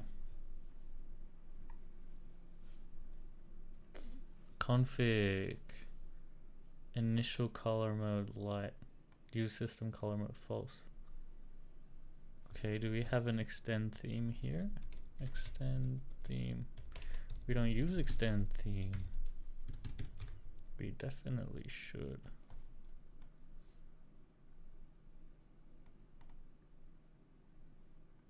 Theme.js.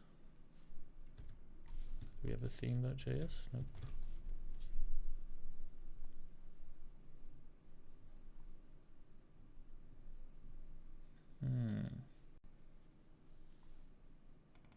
Initial color mode. Theme.config.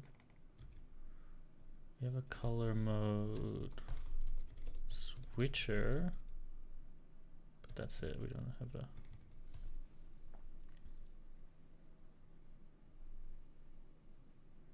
Whatever, we'll leave it as light. I can't be bothered changing it. AutoGen skill repository. Let me just add all these. What do we have next? LM Studio. LM Studio preset repository.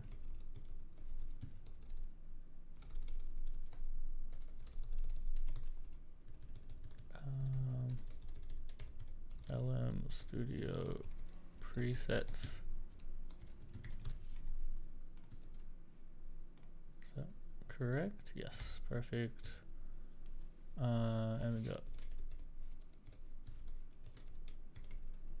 Berry Game MMO Alpha. This one doesn't have a GitHub, but it has a www.alpha.berrygame.com. Proof of concept cross platform MMO game platform. And then finally Timestamp Genius. Timestampgenius.com. Automatically generate timestamps for YouTube videos with AI. And that also only has genius.com. Genius. Yo, Z Hustle, what's your honest opinion about the current status of AI tech and its ability to achieve AGI? Currently, I think it's got a lot of glaring shortcomings, but also a lot of like obvious strong points. Like it's really good at writing stuff, but when it comes to like the reasoning, it's a lot of shortcomings in reasoning, a lot of shortcomings in context awareness and keeping context over large periods of time. But I'm pretty optimistic that we'll solve all of these shortcomings in the coming years. So I think we're definitely on the way to achieving AGI very soon. But yeah, still a bunch of things to work out.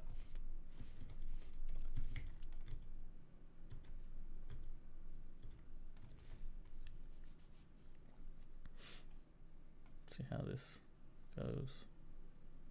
Great answer. Thanks, Z Hustle. All right, now I'm gonna implement some logic that hides these icons if they're blank. So let's find where we mentioned GitHub. We'll just go project.github and that should only show that if the GitHub exists. Let's refresh. Yeah, you can see Berry Game, and that doesn't have a GitHub, so that's perfect. And same with Project Live.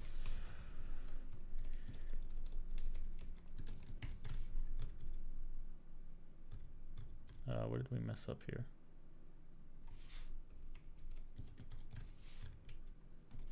Great, and these ones only have GitHub. Do you want to add a max height as well?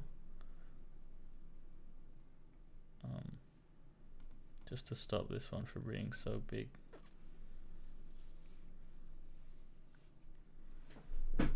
Z Hustle says, I need help getting a team together.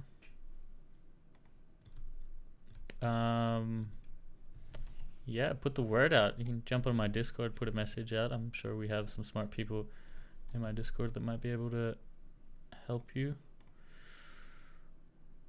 Or should we just leave it? I think, okay, I'm just gonna leave it like this. Let's just build this. I don't know if I can git add and commit this. Let's see, changes, git push. Will this work? I don't think it will because I'm on a different GitHub account.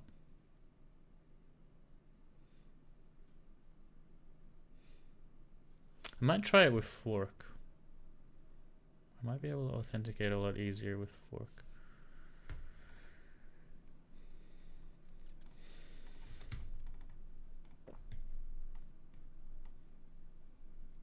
This is definitely hanging. Let's see if I go push. Oh,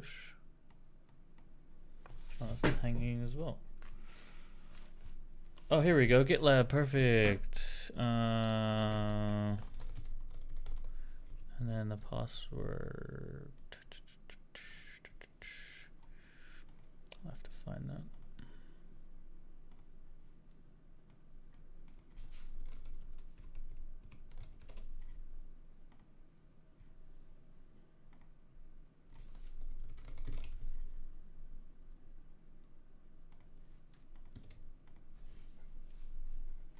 Missing OAuth. Config. HTTP denied. The password of the token is incorrect.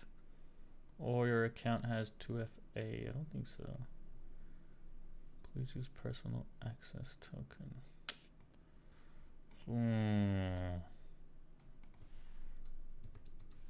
Surely not. Surely not. Surely not. Just join, we'll send you a DM. Sweet, man.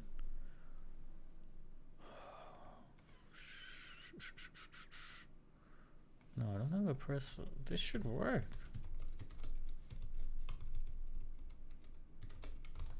Did I type it wrong? God damn it. Maybe I have to use the SSH. That's a bit annoying. What I can do is move this to my own repository, which I might do. So let's just create a repository here. GitHub. Oh, we actually should rename this to TechFriend landing page, because at the moment it's called Arashtubandi. TechFriend. Software engineer and creative thinker.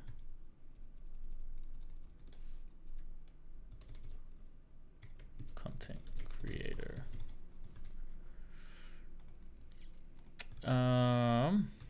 Okay. Where's GitHub? Here. GitHub. New repository. TechFriend landing page. Let's go TechFriend website. It's probably like easier. TechFriend.net. Public? Yeah, I mean, there's no really reason I need to make it private, I guess.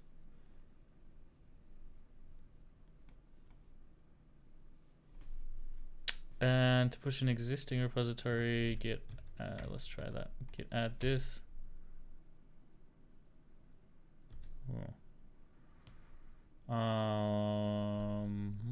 Remote origin already exists. How to replace remote origin git. Git remote set URL origin. New URL. Okay, cool. Git branch and main. Git branch push main. Ooh, it's doing it. Sweet. Did that work? Yes. Alright, let's build this and try to deploy it on Cloudflare pages.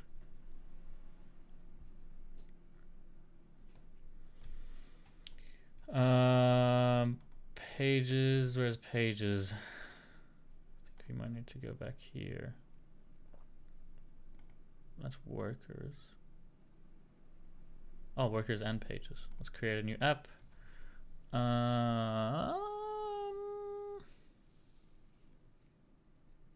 Pages. Oh, connect to Git repository. Excellent. That's actually really good. TechFriend website. Production branch main framework preset. And do we have Next.js? Next.js.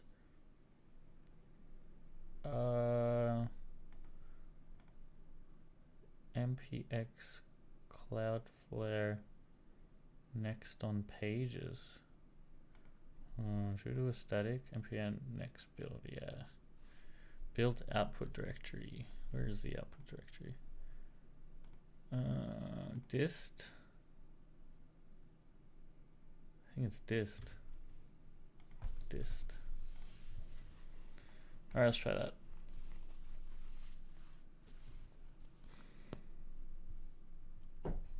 It's building.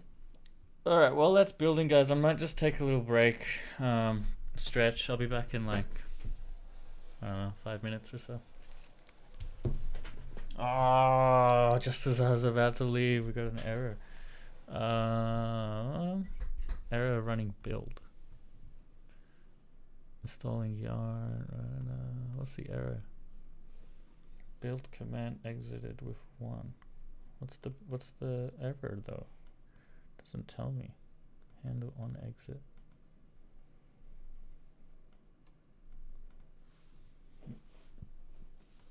There's no error. There's no good error.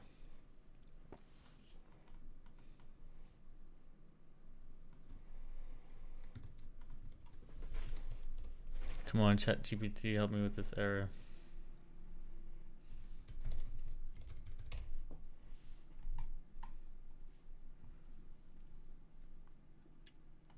Installation of dependencies with yarn.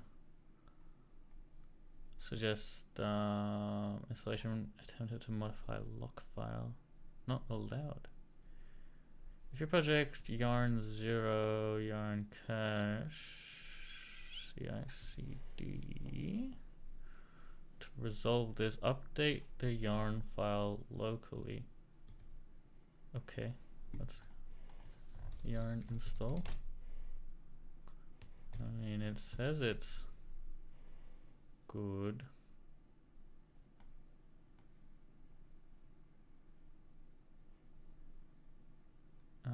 Yarn RC. We don't have that. What the frick? I don't know if that's the issue.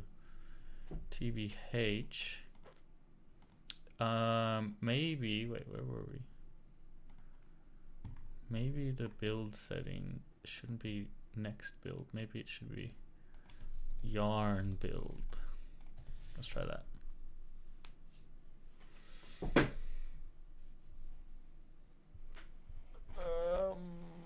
Come on. If it goes past 7 seconds, it should be right. Yes. All right. Good. No, not good. Same error. Same error. Resolution step. Lock file would have been modified, which is explicitly forbidden.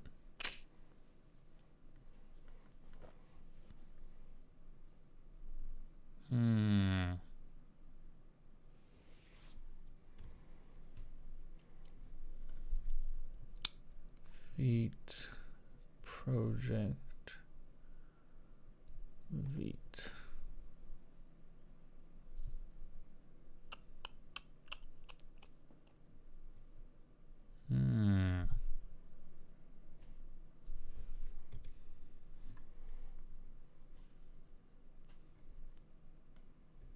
Oh.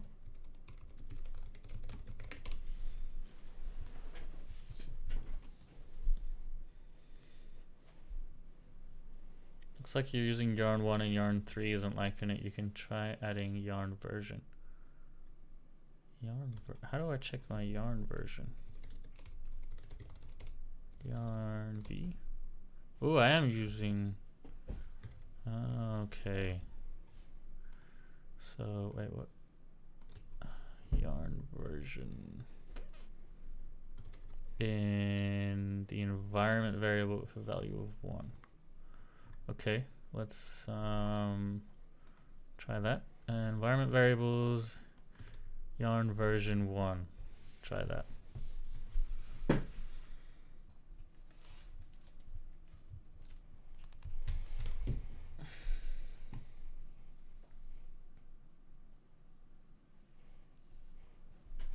Nice. All right, I'll be back.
it builds.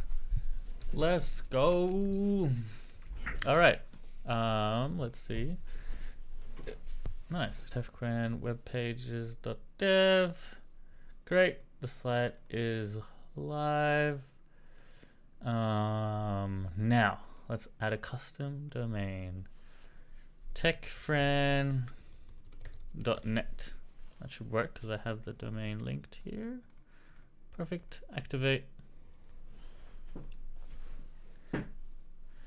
It's being set up. Might take 48 hours for the DNS to go over. That's all right. Now,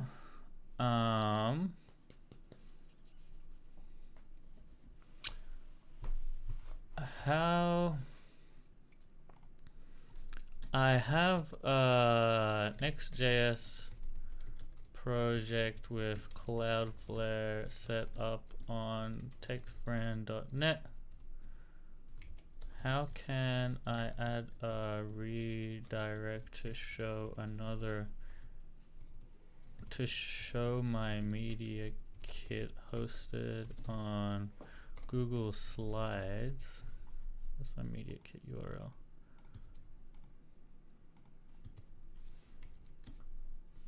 If someone visits techfriend.net/media kit. How do I do this? Set up a redirect with Cloudflare.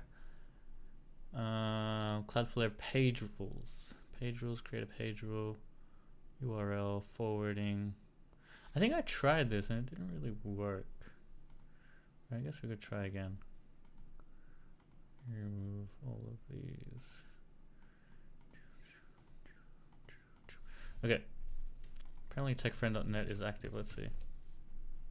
Perfect. Awesome. Techfriend.net. Let's go. Oh, it still says Arash Bandy. It was meant to say Techfriend. Oh, whatever. I guess I didn't commit that latest thing.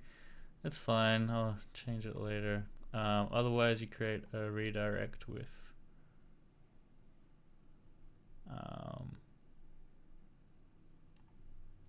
Next.js config.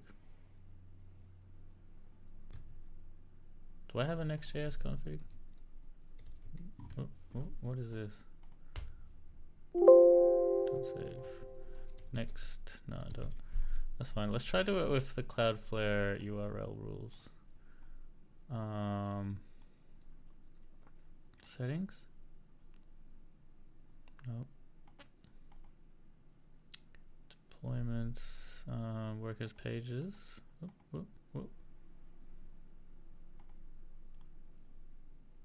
Details.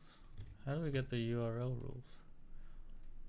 Log in. Go to the page. Oh, select the domain. Yeah, I'm pretty sure we tried this. Domain. Manage. Config. No. Wait, what? Select the domain. Websites? Page rules. Create page rule. Techfriend.net/media kit.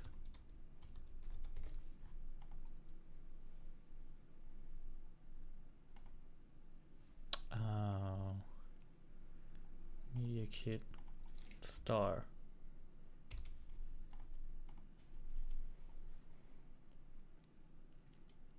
Select forwarding URL.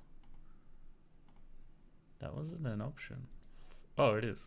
Oh, sweet.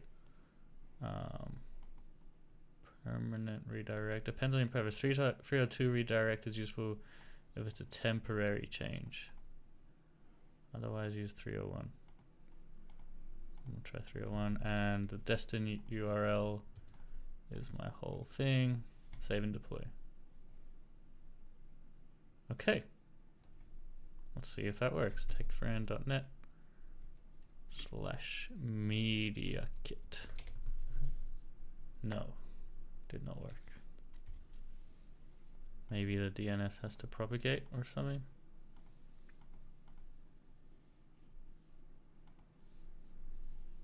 I don't know.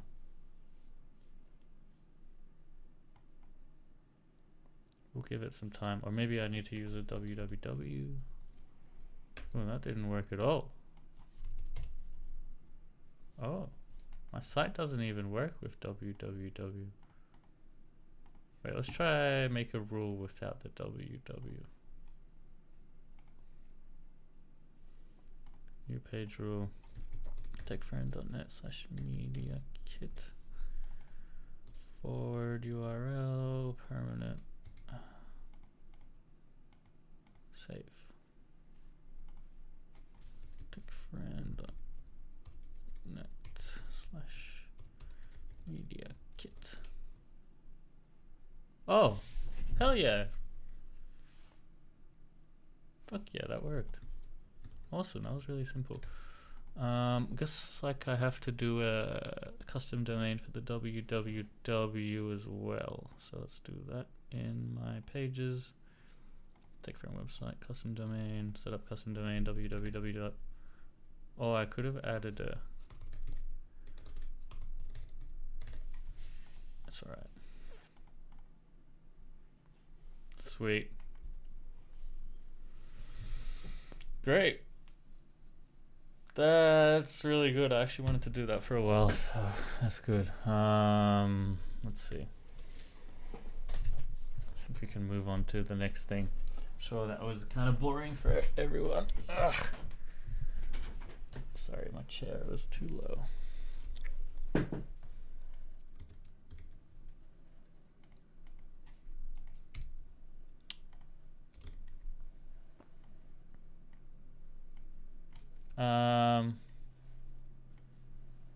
All right, so someone has asked me, how do I clone Big AGI?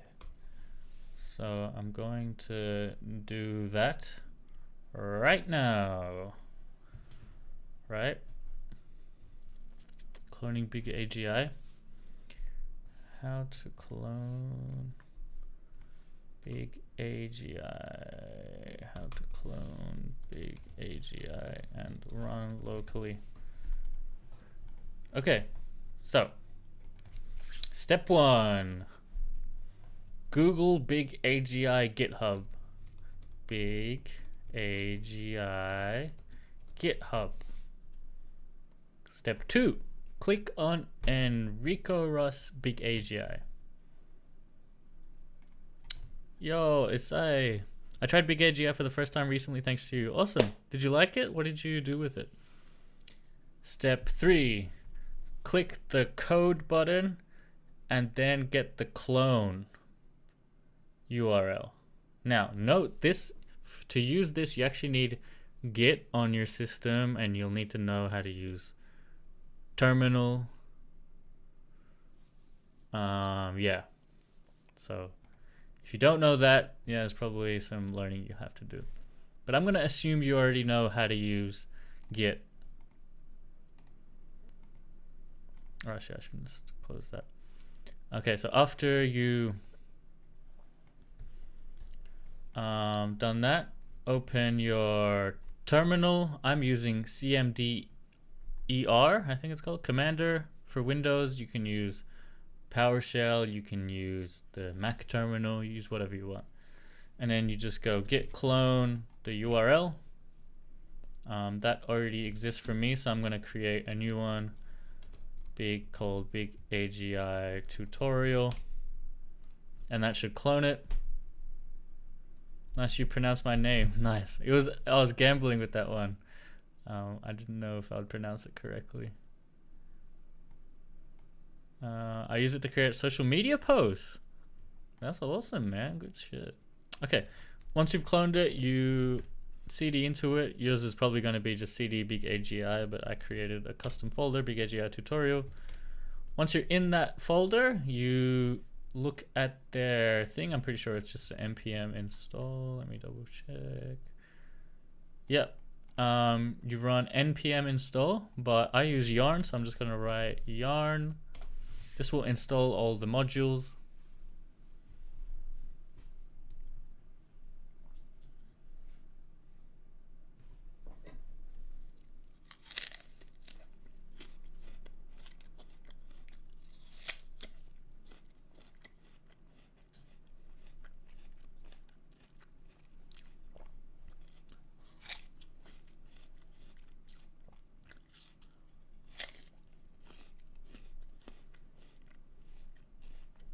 This might take a while.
Almost done.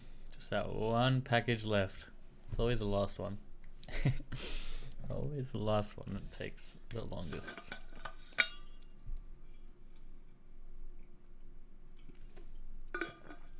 Come on. Come on, Yarn. You can do it. Should we put some music on again? No, actually that would ruin the tutorial. Yo, this is some of my music, you know. I'll show you some of my music.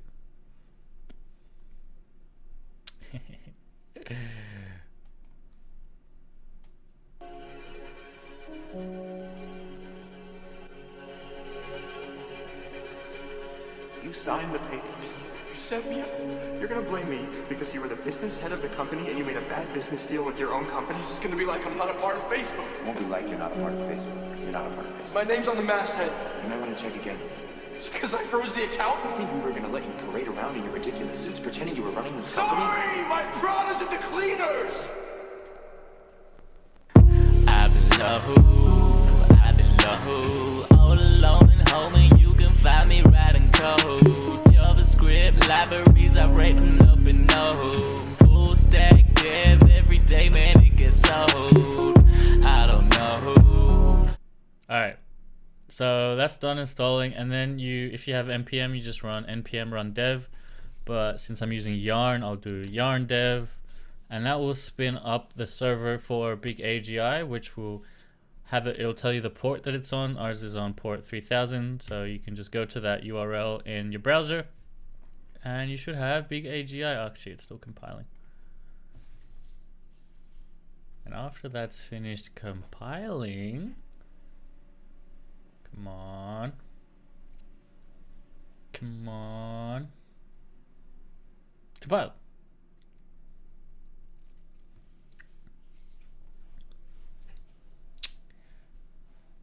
Compiling error. That's not good.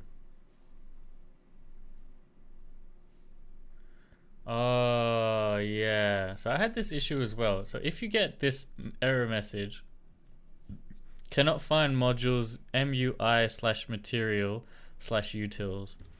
You just either do npm install at MUI/material, or if you're like me, you go yarn add at MUI/material, and that'll install that dependency. I don't know why they've made like a alias for that. It doesn't work for me for some reason. It might work for you. But yeah, just install that and then run yarn dev again. And when that's compiled, we should be able to run it again, refresh it. Just let it compile. Come on, compiled. Okay. Refresh. Oh, it's refreshing by itself. Remove this terminal. And boom. We got it. We have Big AGI running locally. Now there's a couple benefits to running Big AGI locally. One of them is you get the latest dev branch. So that means you get all the latest features that might not be released yet to the public, which is really cool. And another reason that running locally is great is you can interface with your own local models without having to expose your inference server to the whole internet. So that's something that someone has asked on my TikTok to show me how to do. So yeah, we'll run this locally. That's step one. Step two is actually interfacing with LM Studio or whatever you use. It'll be kind of similar, but we're just going to use LM Studio because I think that's the easiest. So let's go to update. So let me just install their update. Shouldn't take too long, hopefully.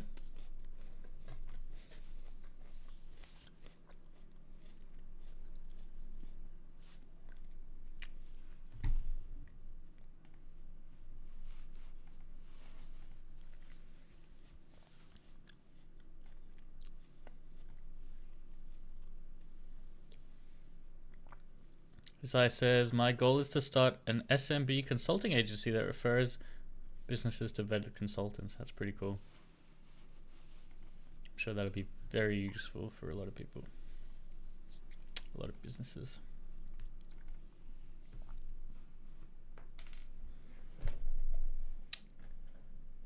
Said between 20 seconds to 1 minute. It actually feels like a bit slower than that.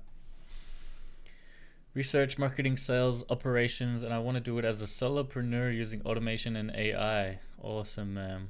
Yeah, the possibilities with automation and AI is actually quite large, but I think a lot of people are still going to be too lazy to even automate that.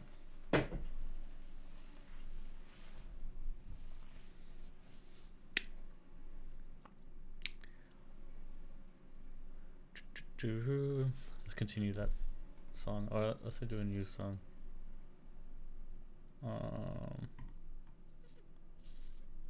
In the couch.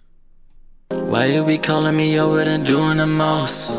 I can't be keeping you close. Flames hit the butt, turn to smoke. All right. Okay. So I've already installed some models. I've actually really liking this Tiny Llama model. It's really small. It's not the smartest, but yeah, you select Tiny Llama. You click, actually first you click on this local server tab on the left here. It looks like 2 arrows. Load your model. You'll need to have the right preset. Zephyr works well with these Llama models, so I'm just using Zephyr. GPU offload. I've had it to -1, which has it on the max because I can run all the layers of this Tiny Llama on my GPU. And then you click Start Server. Allow the access if you need, and you'll see here that the server is started on localhost 1234-1, and then we go back to big AGI, and we can, on here where it might say the current model, you click that, you get a drop down, go to models, service, LM Studio, add, actually yeah, probably add and then LM Studio. And then you just set your API to whatever the LM Studio says. It's probably by default localhost 1234.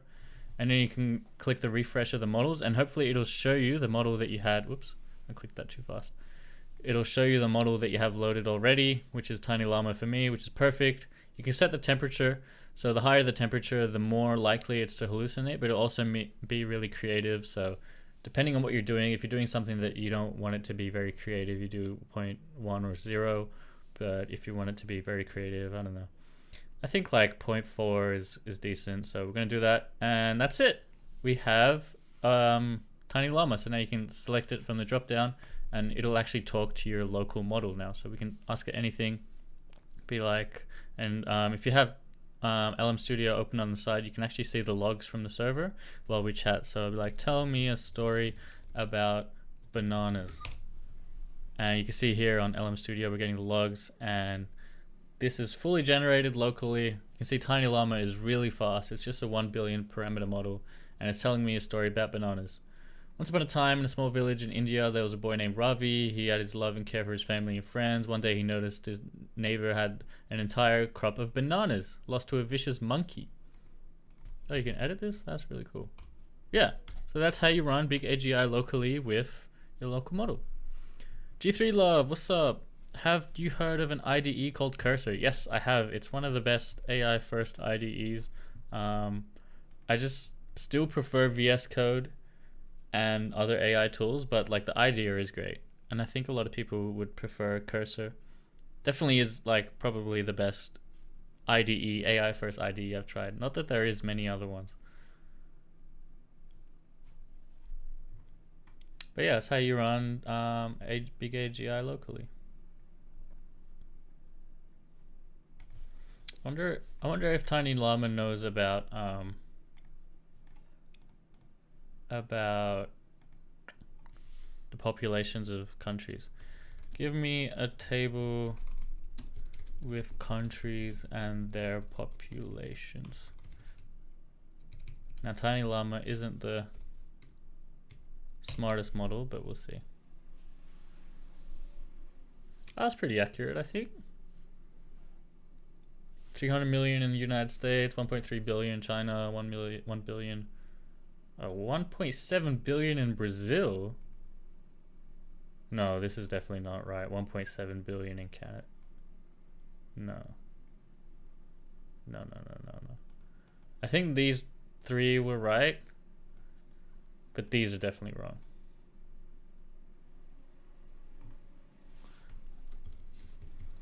Brazil population. Yeah, 214 million.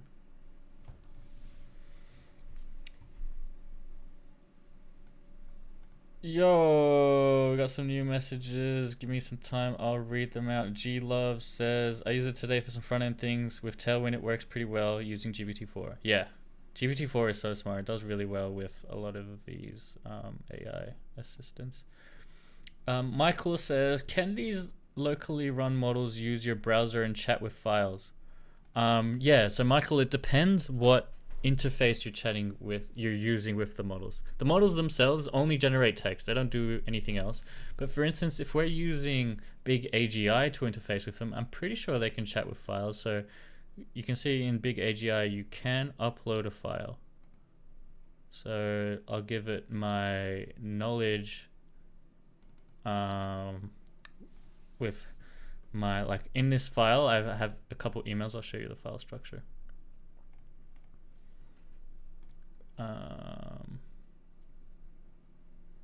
Wait, desktop. It's here. It's like an email knowledge. I say thanks for reaching out. My rate is $400 for a TikTok post. So I can be like, how much for a TikTok post?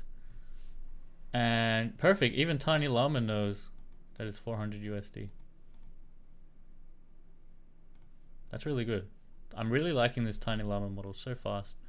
Josh B says, what's up, Tech Friend? Have you tried Nos Hermes Mo? Yes, I have. I have it here. Nos Hermes Mixtral. It's really good. It's actually probably the smartest 7B model I have. But yeah, it's not as fast as these Tiny Llamas are really fast. But yeah, it's definitely smarter, for sure. Oh, I didn't realize, but I'm actually using a Tiny Llama mixture of experts, which is really smart for a 1 billion size model. Isaiah says, what's a good option if a company wants to train a model on its products for customer support? I'd say like, don't train a model, use some kind of like knowledge retrieval system, and I really like OpenAI's assistance for that. So I created one earlier this stream for responding to my emails using that same knowledge base. So you just create one with an instruction, and then you can use the retrieval function here and upload your files. So you put all their information about their products in these files, and then you can interface with this assistant through an API. And I just set up a no-code email responder this morning with make.com. Michael says, how do you know which model is best to use for what? So yeah, good question, Michael. There's different like leaderboards. So I think generally like the best overall models are going to be able to do pretty much everything the best. So the best leaderboard is this Limsys Arena, because it actually uses ELO and compares them, whereas the other ones use benchmarks that have been gamed. So pretty much for the past, like forever, GPT-4 has been the best model to do everything, right? Coding, creative writing, text retrieval, etc. So I'd pretty much just say use GPT-4 for everything. And then we do have like specific leaderboards for like coding, for instance. So I use the Eval Plus leaderboard for coding, and yeah, still GPT-4 is the best, but you know, you can see some of these open models like DeepSeek is like getting there. They're almost as good as GPT-4, but not quite. Yeah, it depends on your use case. I'm sure maybe there's different leaderboards for different use cases, but generally like the smart foundation models are going to be pretty much good at everything. Pretty much better at everything, yeah.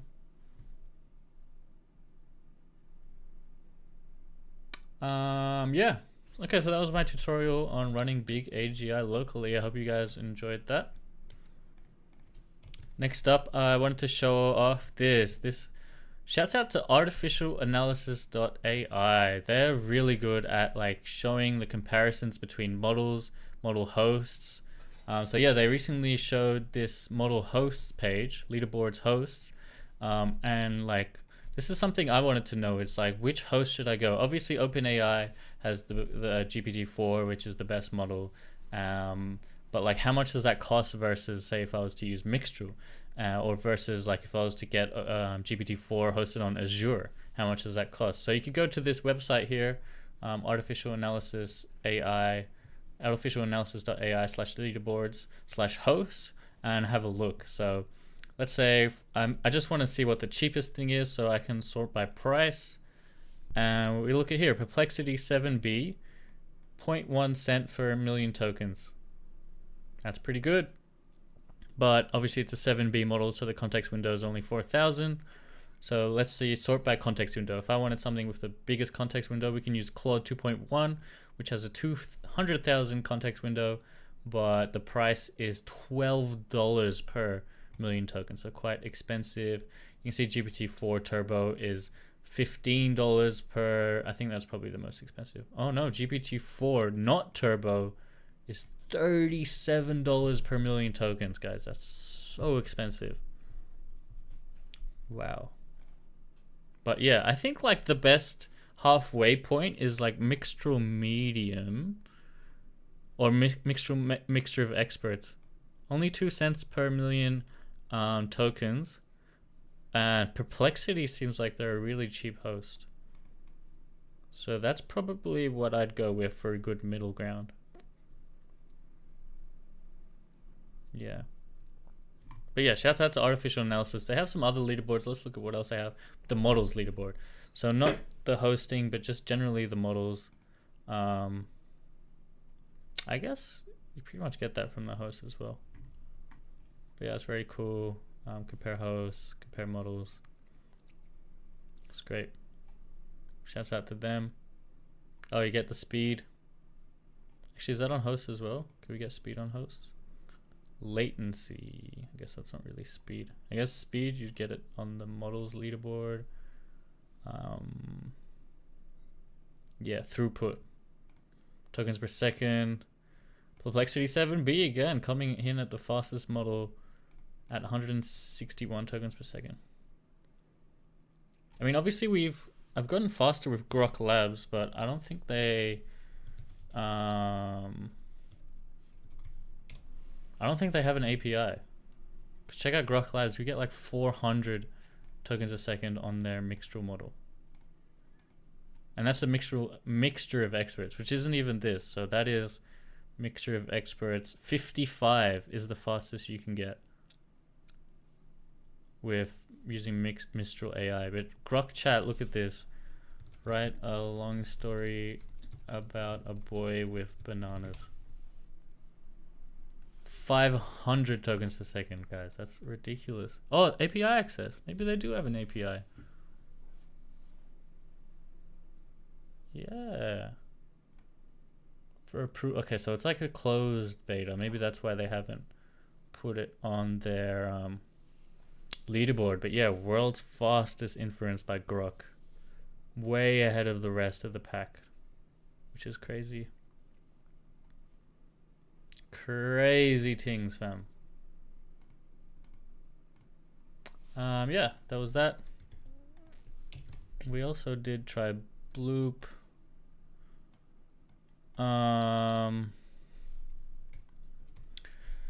Next up is Mobile Agent by Xplug. This is the last thing I'm going to be doing.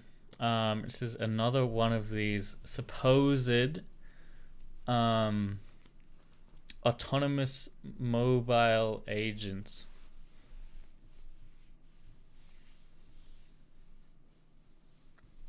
We provide a quick free API key. That's nice. Let's have a look at their demo.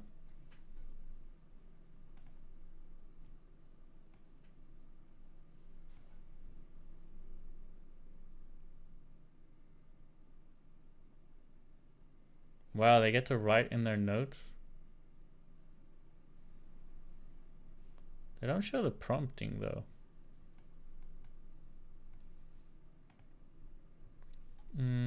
Git clone, cd, pip install, Python run.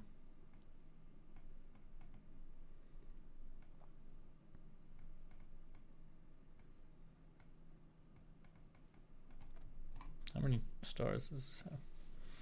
All right, let's just try this out. Git clone, mobile agent. I'll just open it.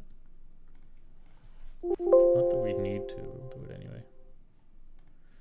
Mobile agent and pip install requirements. I guess we'll create a Conda environment for it first. Conda create and mobile agent.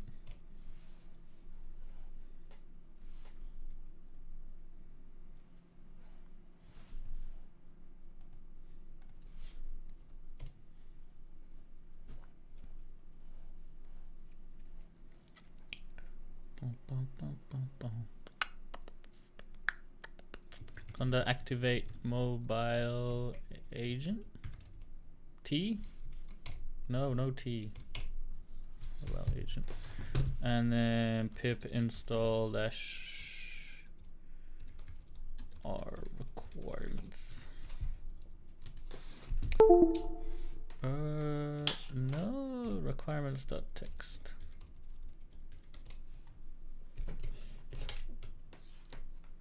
While that's doing that, I'm gonna put in my phone so we can see stuff.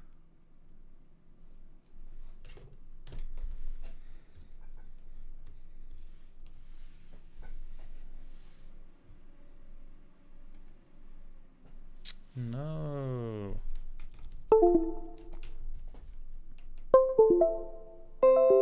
There we go.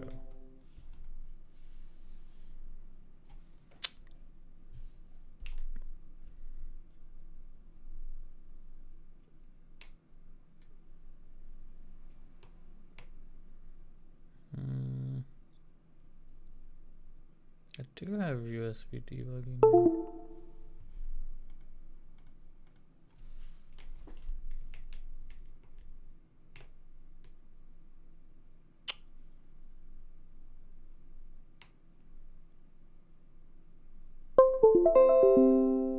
I don't know why this isn't asking me to. Maybe I need to turn off this.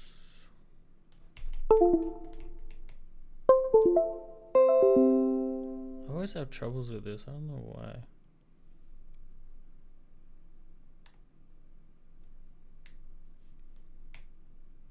There we go. Okay. I think that should work now.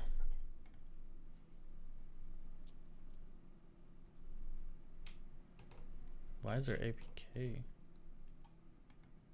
Shouldn't need that. There we go.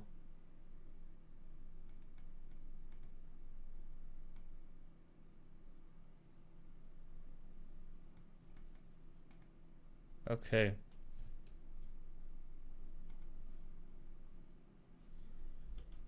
And then how do we run this once it's installed?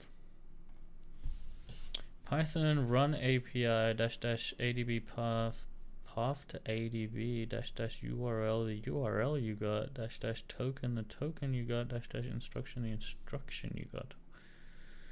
Turn on ADB debugging, switch on your phone. on your phone, transfer files.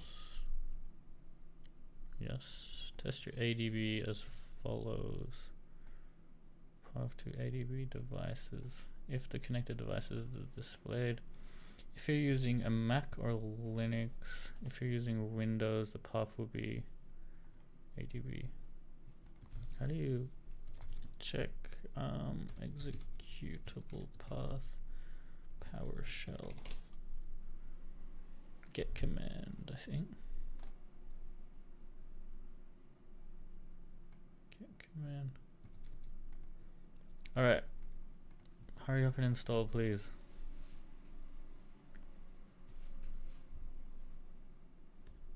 Come on.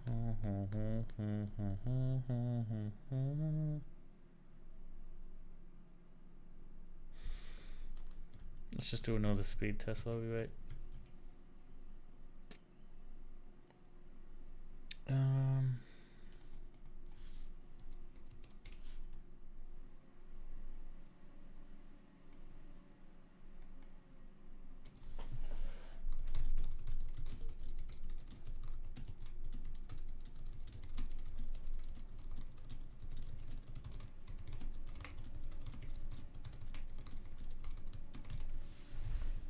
118, not bad. Personal best today.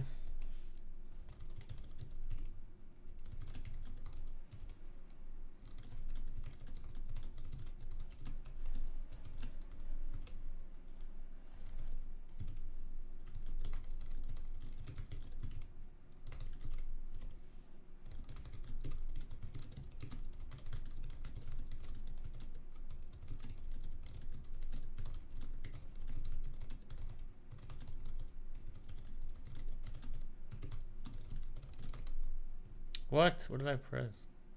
Oh my god. Cringe. It seems like it's frozen. It's definitely not. I can hear my computer whizzing up. Maybe I should close it.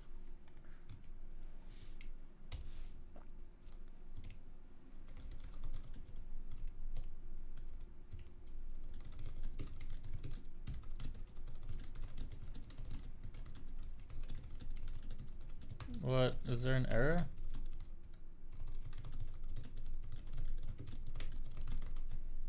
Nice, 125, let's go. Pip's dependency resolver didn't take into patches as stored. Okay, hopefully that's not an issue. Alright, let's just see. ADB devices, is my device attached? Yes, it is. And then we can go get command ADB to find out where ADB is.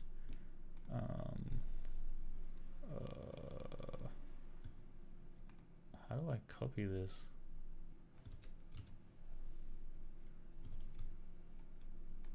I think I need the URL. Android tools adb.exe. Okay. Alright, let's see what it said. Path to ADB. What is the URL you got? Please contact us to get a free API key consisting of a URL and a token.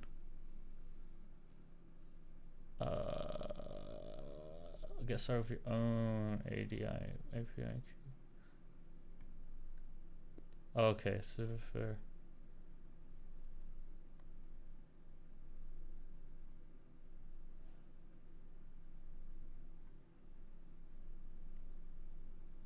what the hell is this? Visual perception model. What? Oh, we need to run our own visual perception tools. Alright, I mean, we're already doing it. Meanwhile, let me create a OpenAI key, I guess.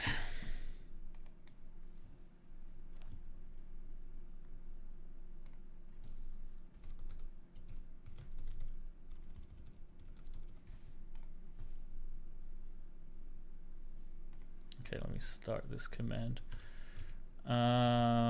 Python run this. I guess, what's it called?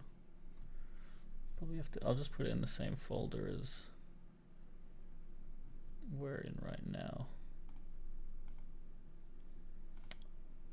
Mobile agent.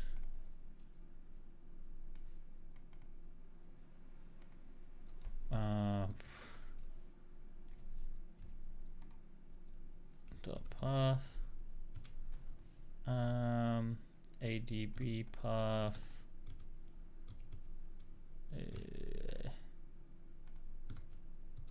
Here.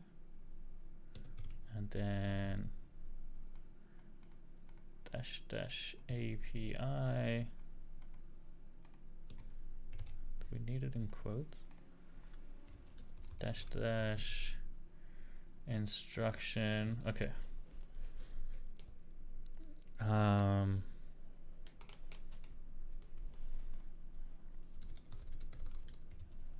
Search for bananas on Google Chrome. Alright, I'll see if this works. Kind of doubt it will.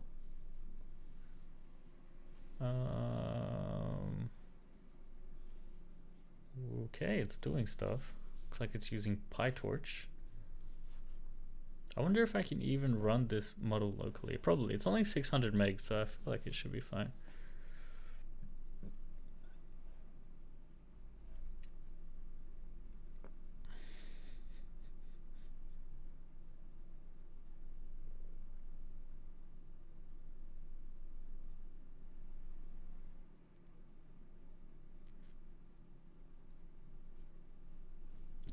Downloading model safe tensors. 440 megs. I have no idea what that is.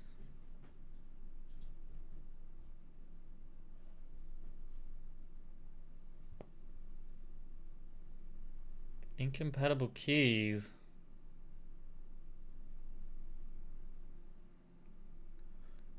Doesn't seem like that was an issue.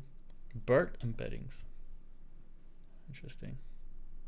I'll show you my mobile as well, I guess.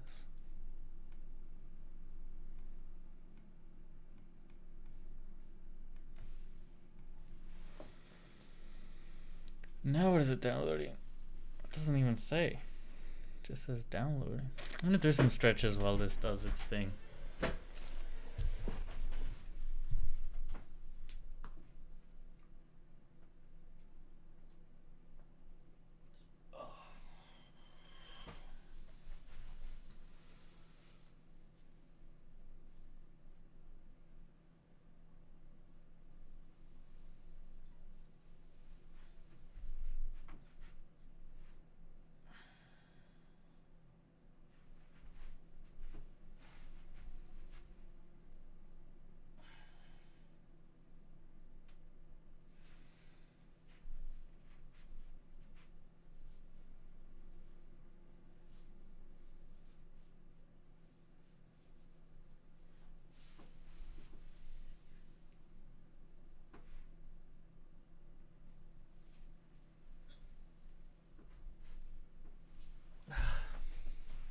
How's it downloading, dude? So many things.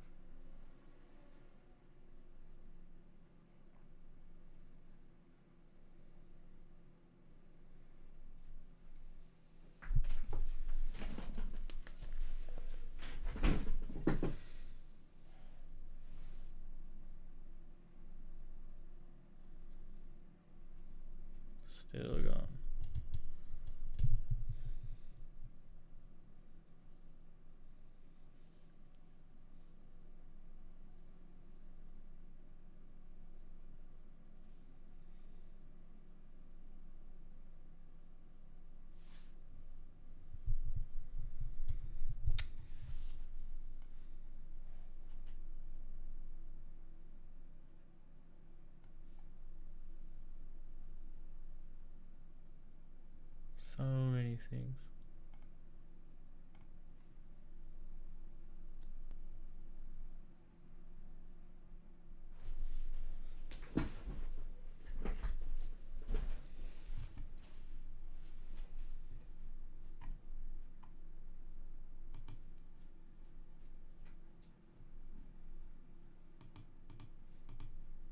just read their paper while we wait.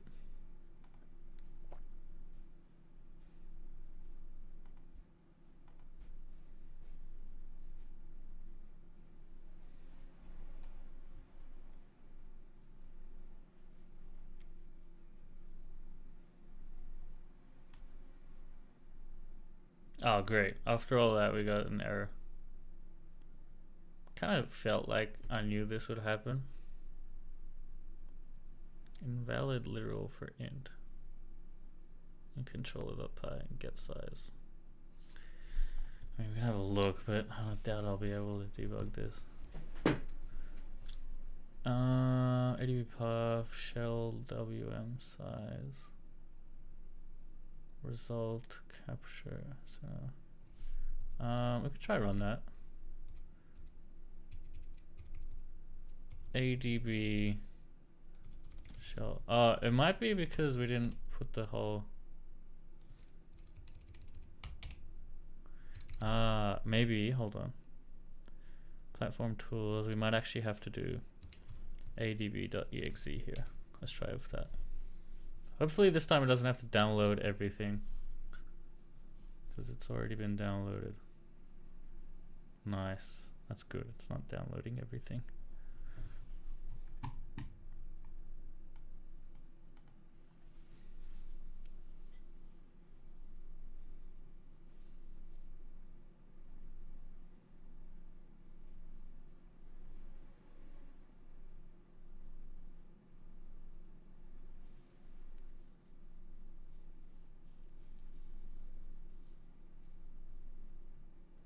Hopefully when I destroy this conda environment, all these downloaded things get destroyed as well.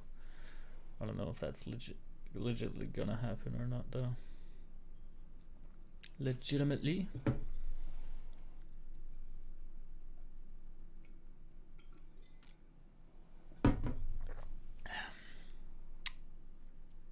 Alright. What's it doing now? Hold on, let me unlock my phone. That's probably an issue as well.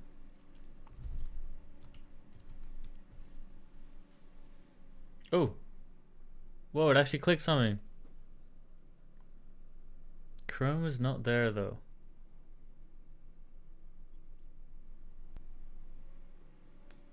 Did it click that or did I click that? I don't know if it clicked that or did I click that accidentally. Skipping GPU, agent run the py, run quarter, list index out of range. Tap coordinate. Let's add some prints here. Print. Tapping. Just so I know that if it's trying to tap something. That's pretty good though. It actually tried to tap something, but it was out of range. Maybe this time.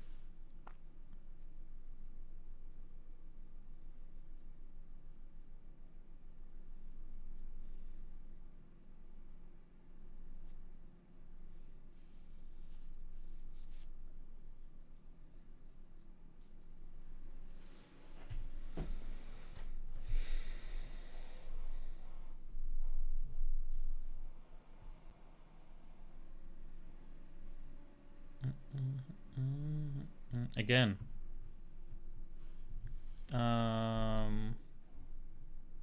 Index out of range. Tap coordinate, in coordinate, out coordinate. OCR. Bro, am I gonna be able to debug this? This is some ridiculous shit. I really shouldn't have to. Open app. Maybe there's no Chrome app here, that's why. Let's add Chrome. Maybe that'll fix it. Chrome. Let's try that. I've added Chrome here now.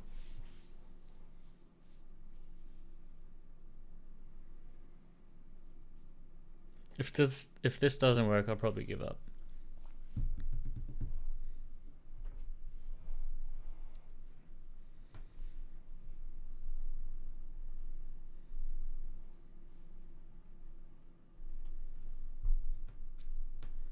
I shouldn't have to debug their whole thing.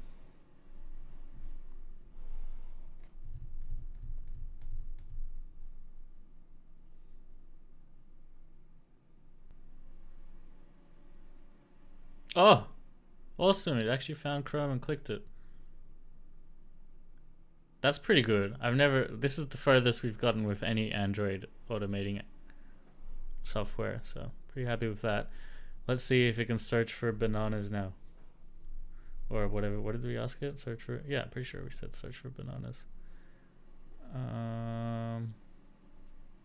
Oh shit, it's doing it. Click the search bar. Dude, that's pretty good. It typed serverless again. What the frick? I don't know why it typed serverless again. Serverless bananas? Okay. Almost. I mean, it didn't get rid of the other text, but this is pretty good. This is the furthest we've seen any of these. Okay, it's typed bananas twice. Serverless, bananas.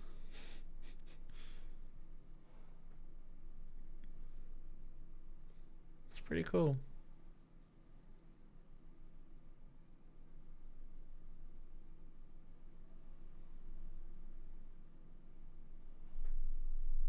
Pretty cool.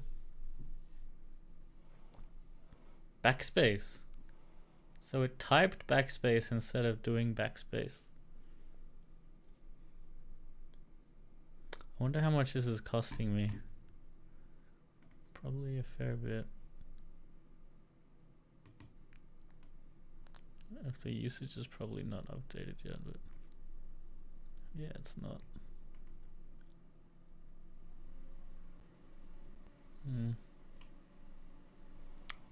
It's weird how it's typing backspace instead of clicking backspace.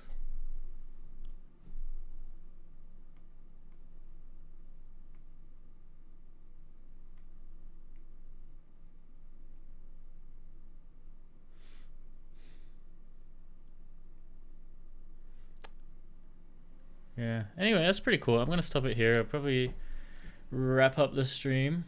Yeah, I hope you guys enjoyed that. I think it was a pretty productive stream. We got a lot done.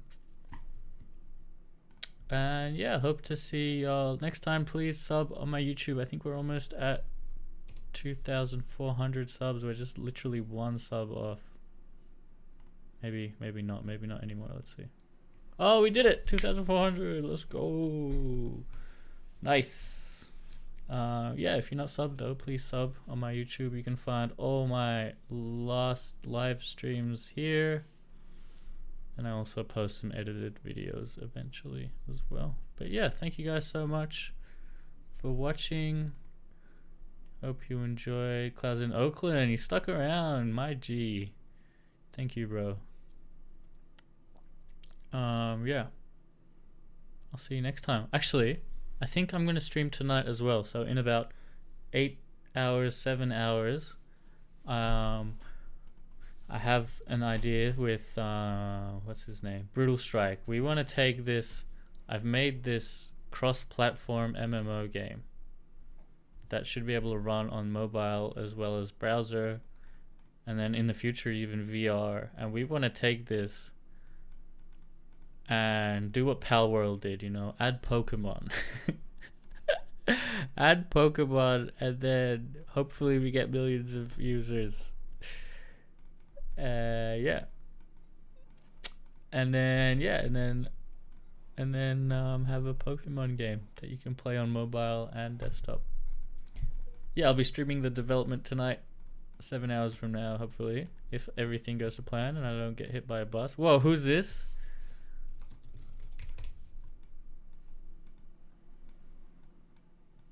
Let's attack them. Someone just joined, but they're silent. Yeah, it's me, they say. Who's me? Who is me? It's alright, dude. We can make twins. Oh shit, what are you gonna do now, dude? We have infinite Pocahontases. They're watching my stream on TikTok. Nice. Multitasking. How'd you find the URL so fast? Alright, let's all gang up on the me.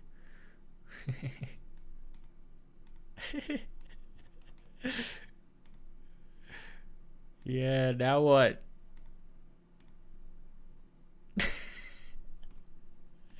You saw me type it in. Nice, you're a smart cookie. Yeah, DDoS attacked. Alright guys, I hope you enjoyed. Hopefully this is also nice to meet you. Oh, thank you. Hopefully I'll see you guys in 7 hours where I'll be continuing development of this lovely game. See you then.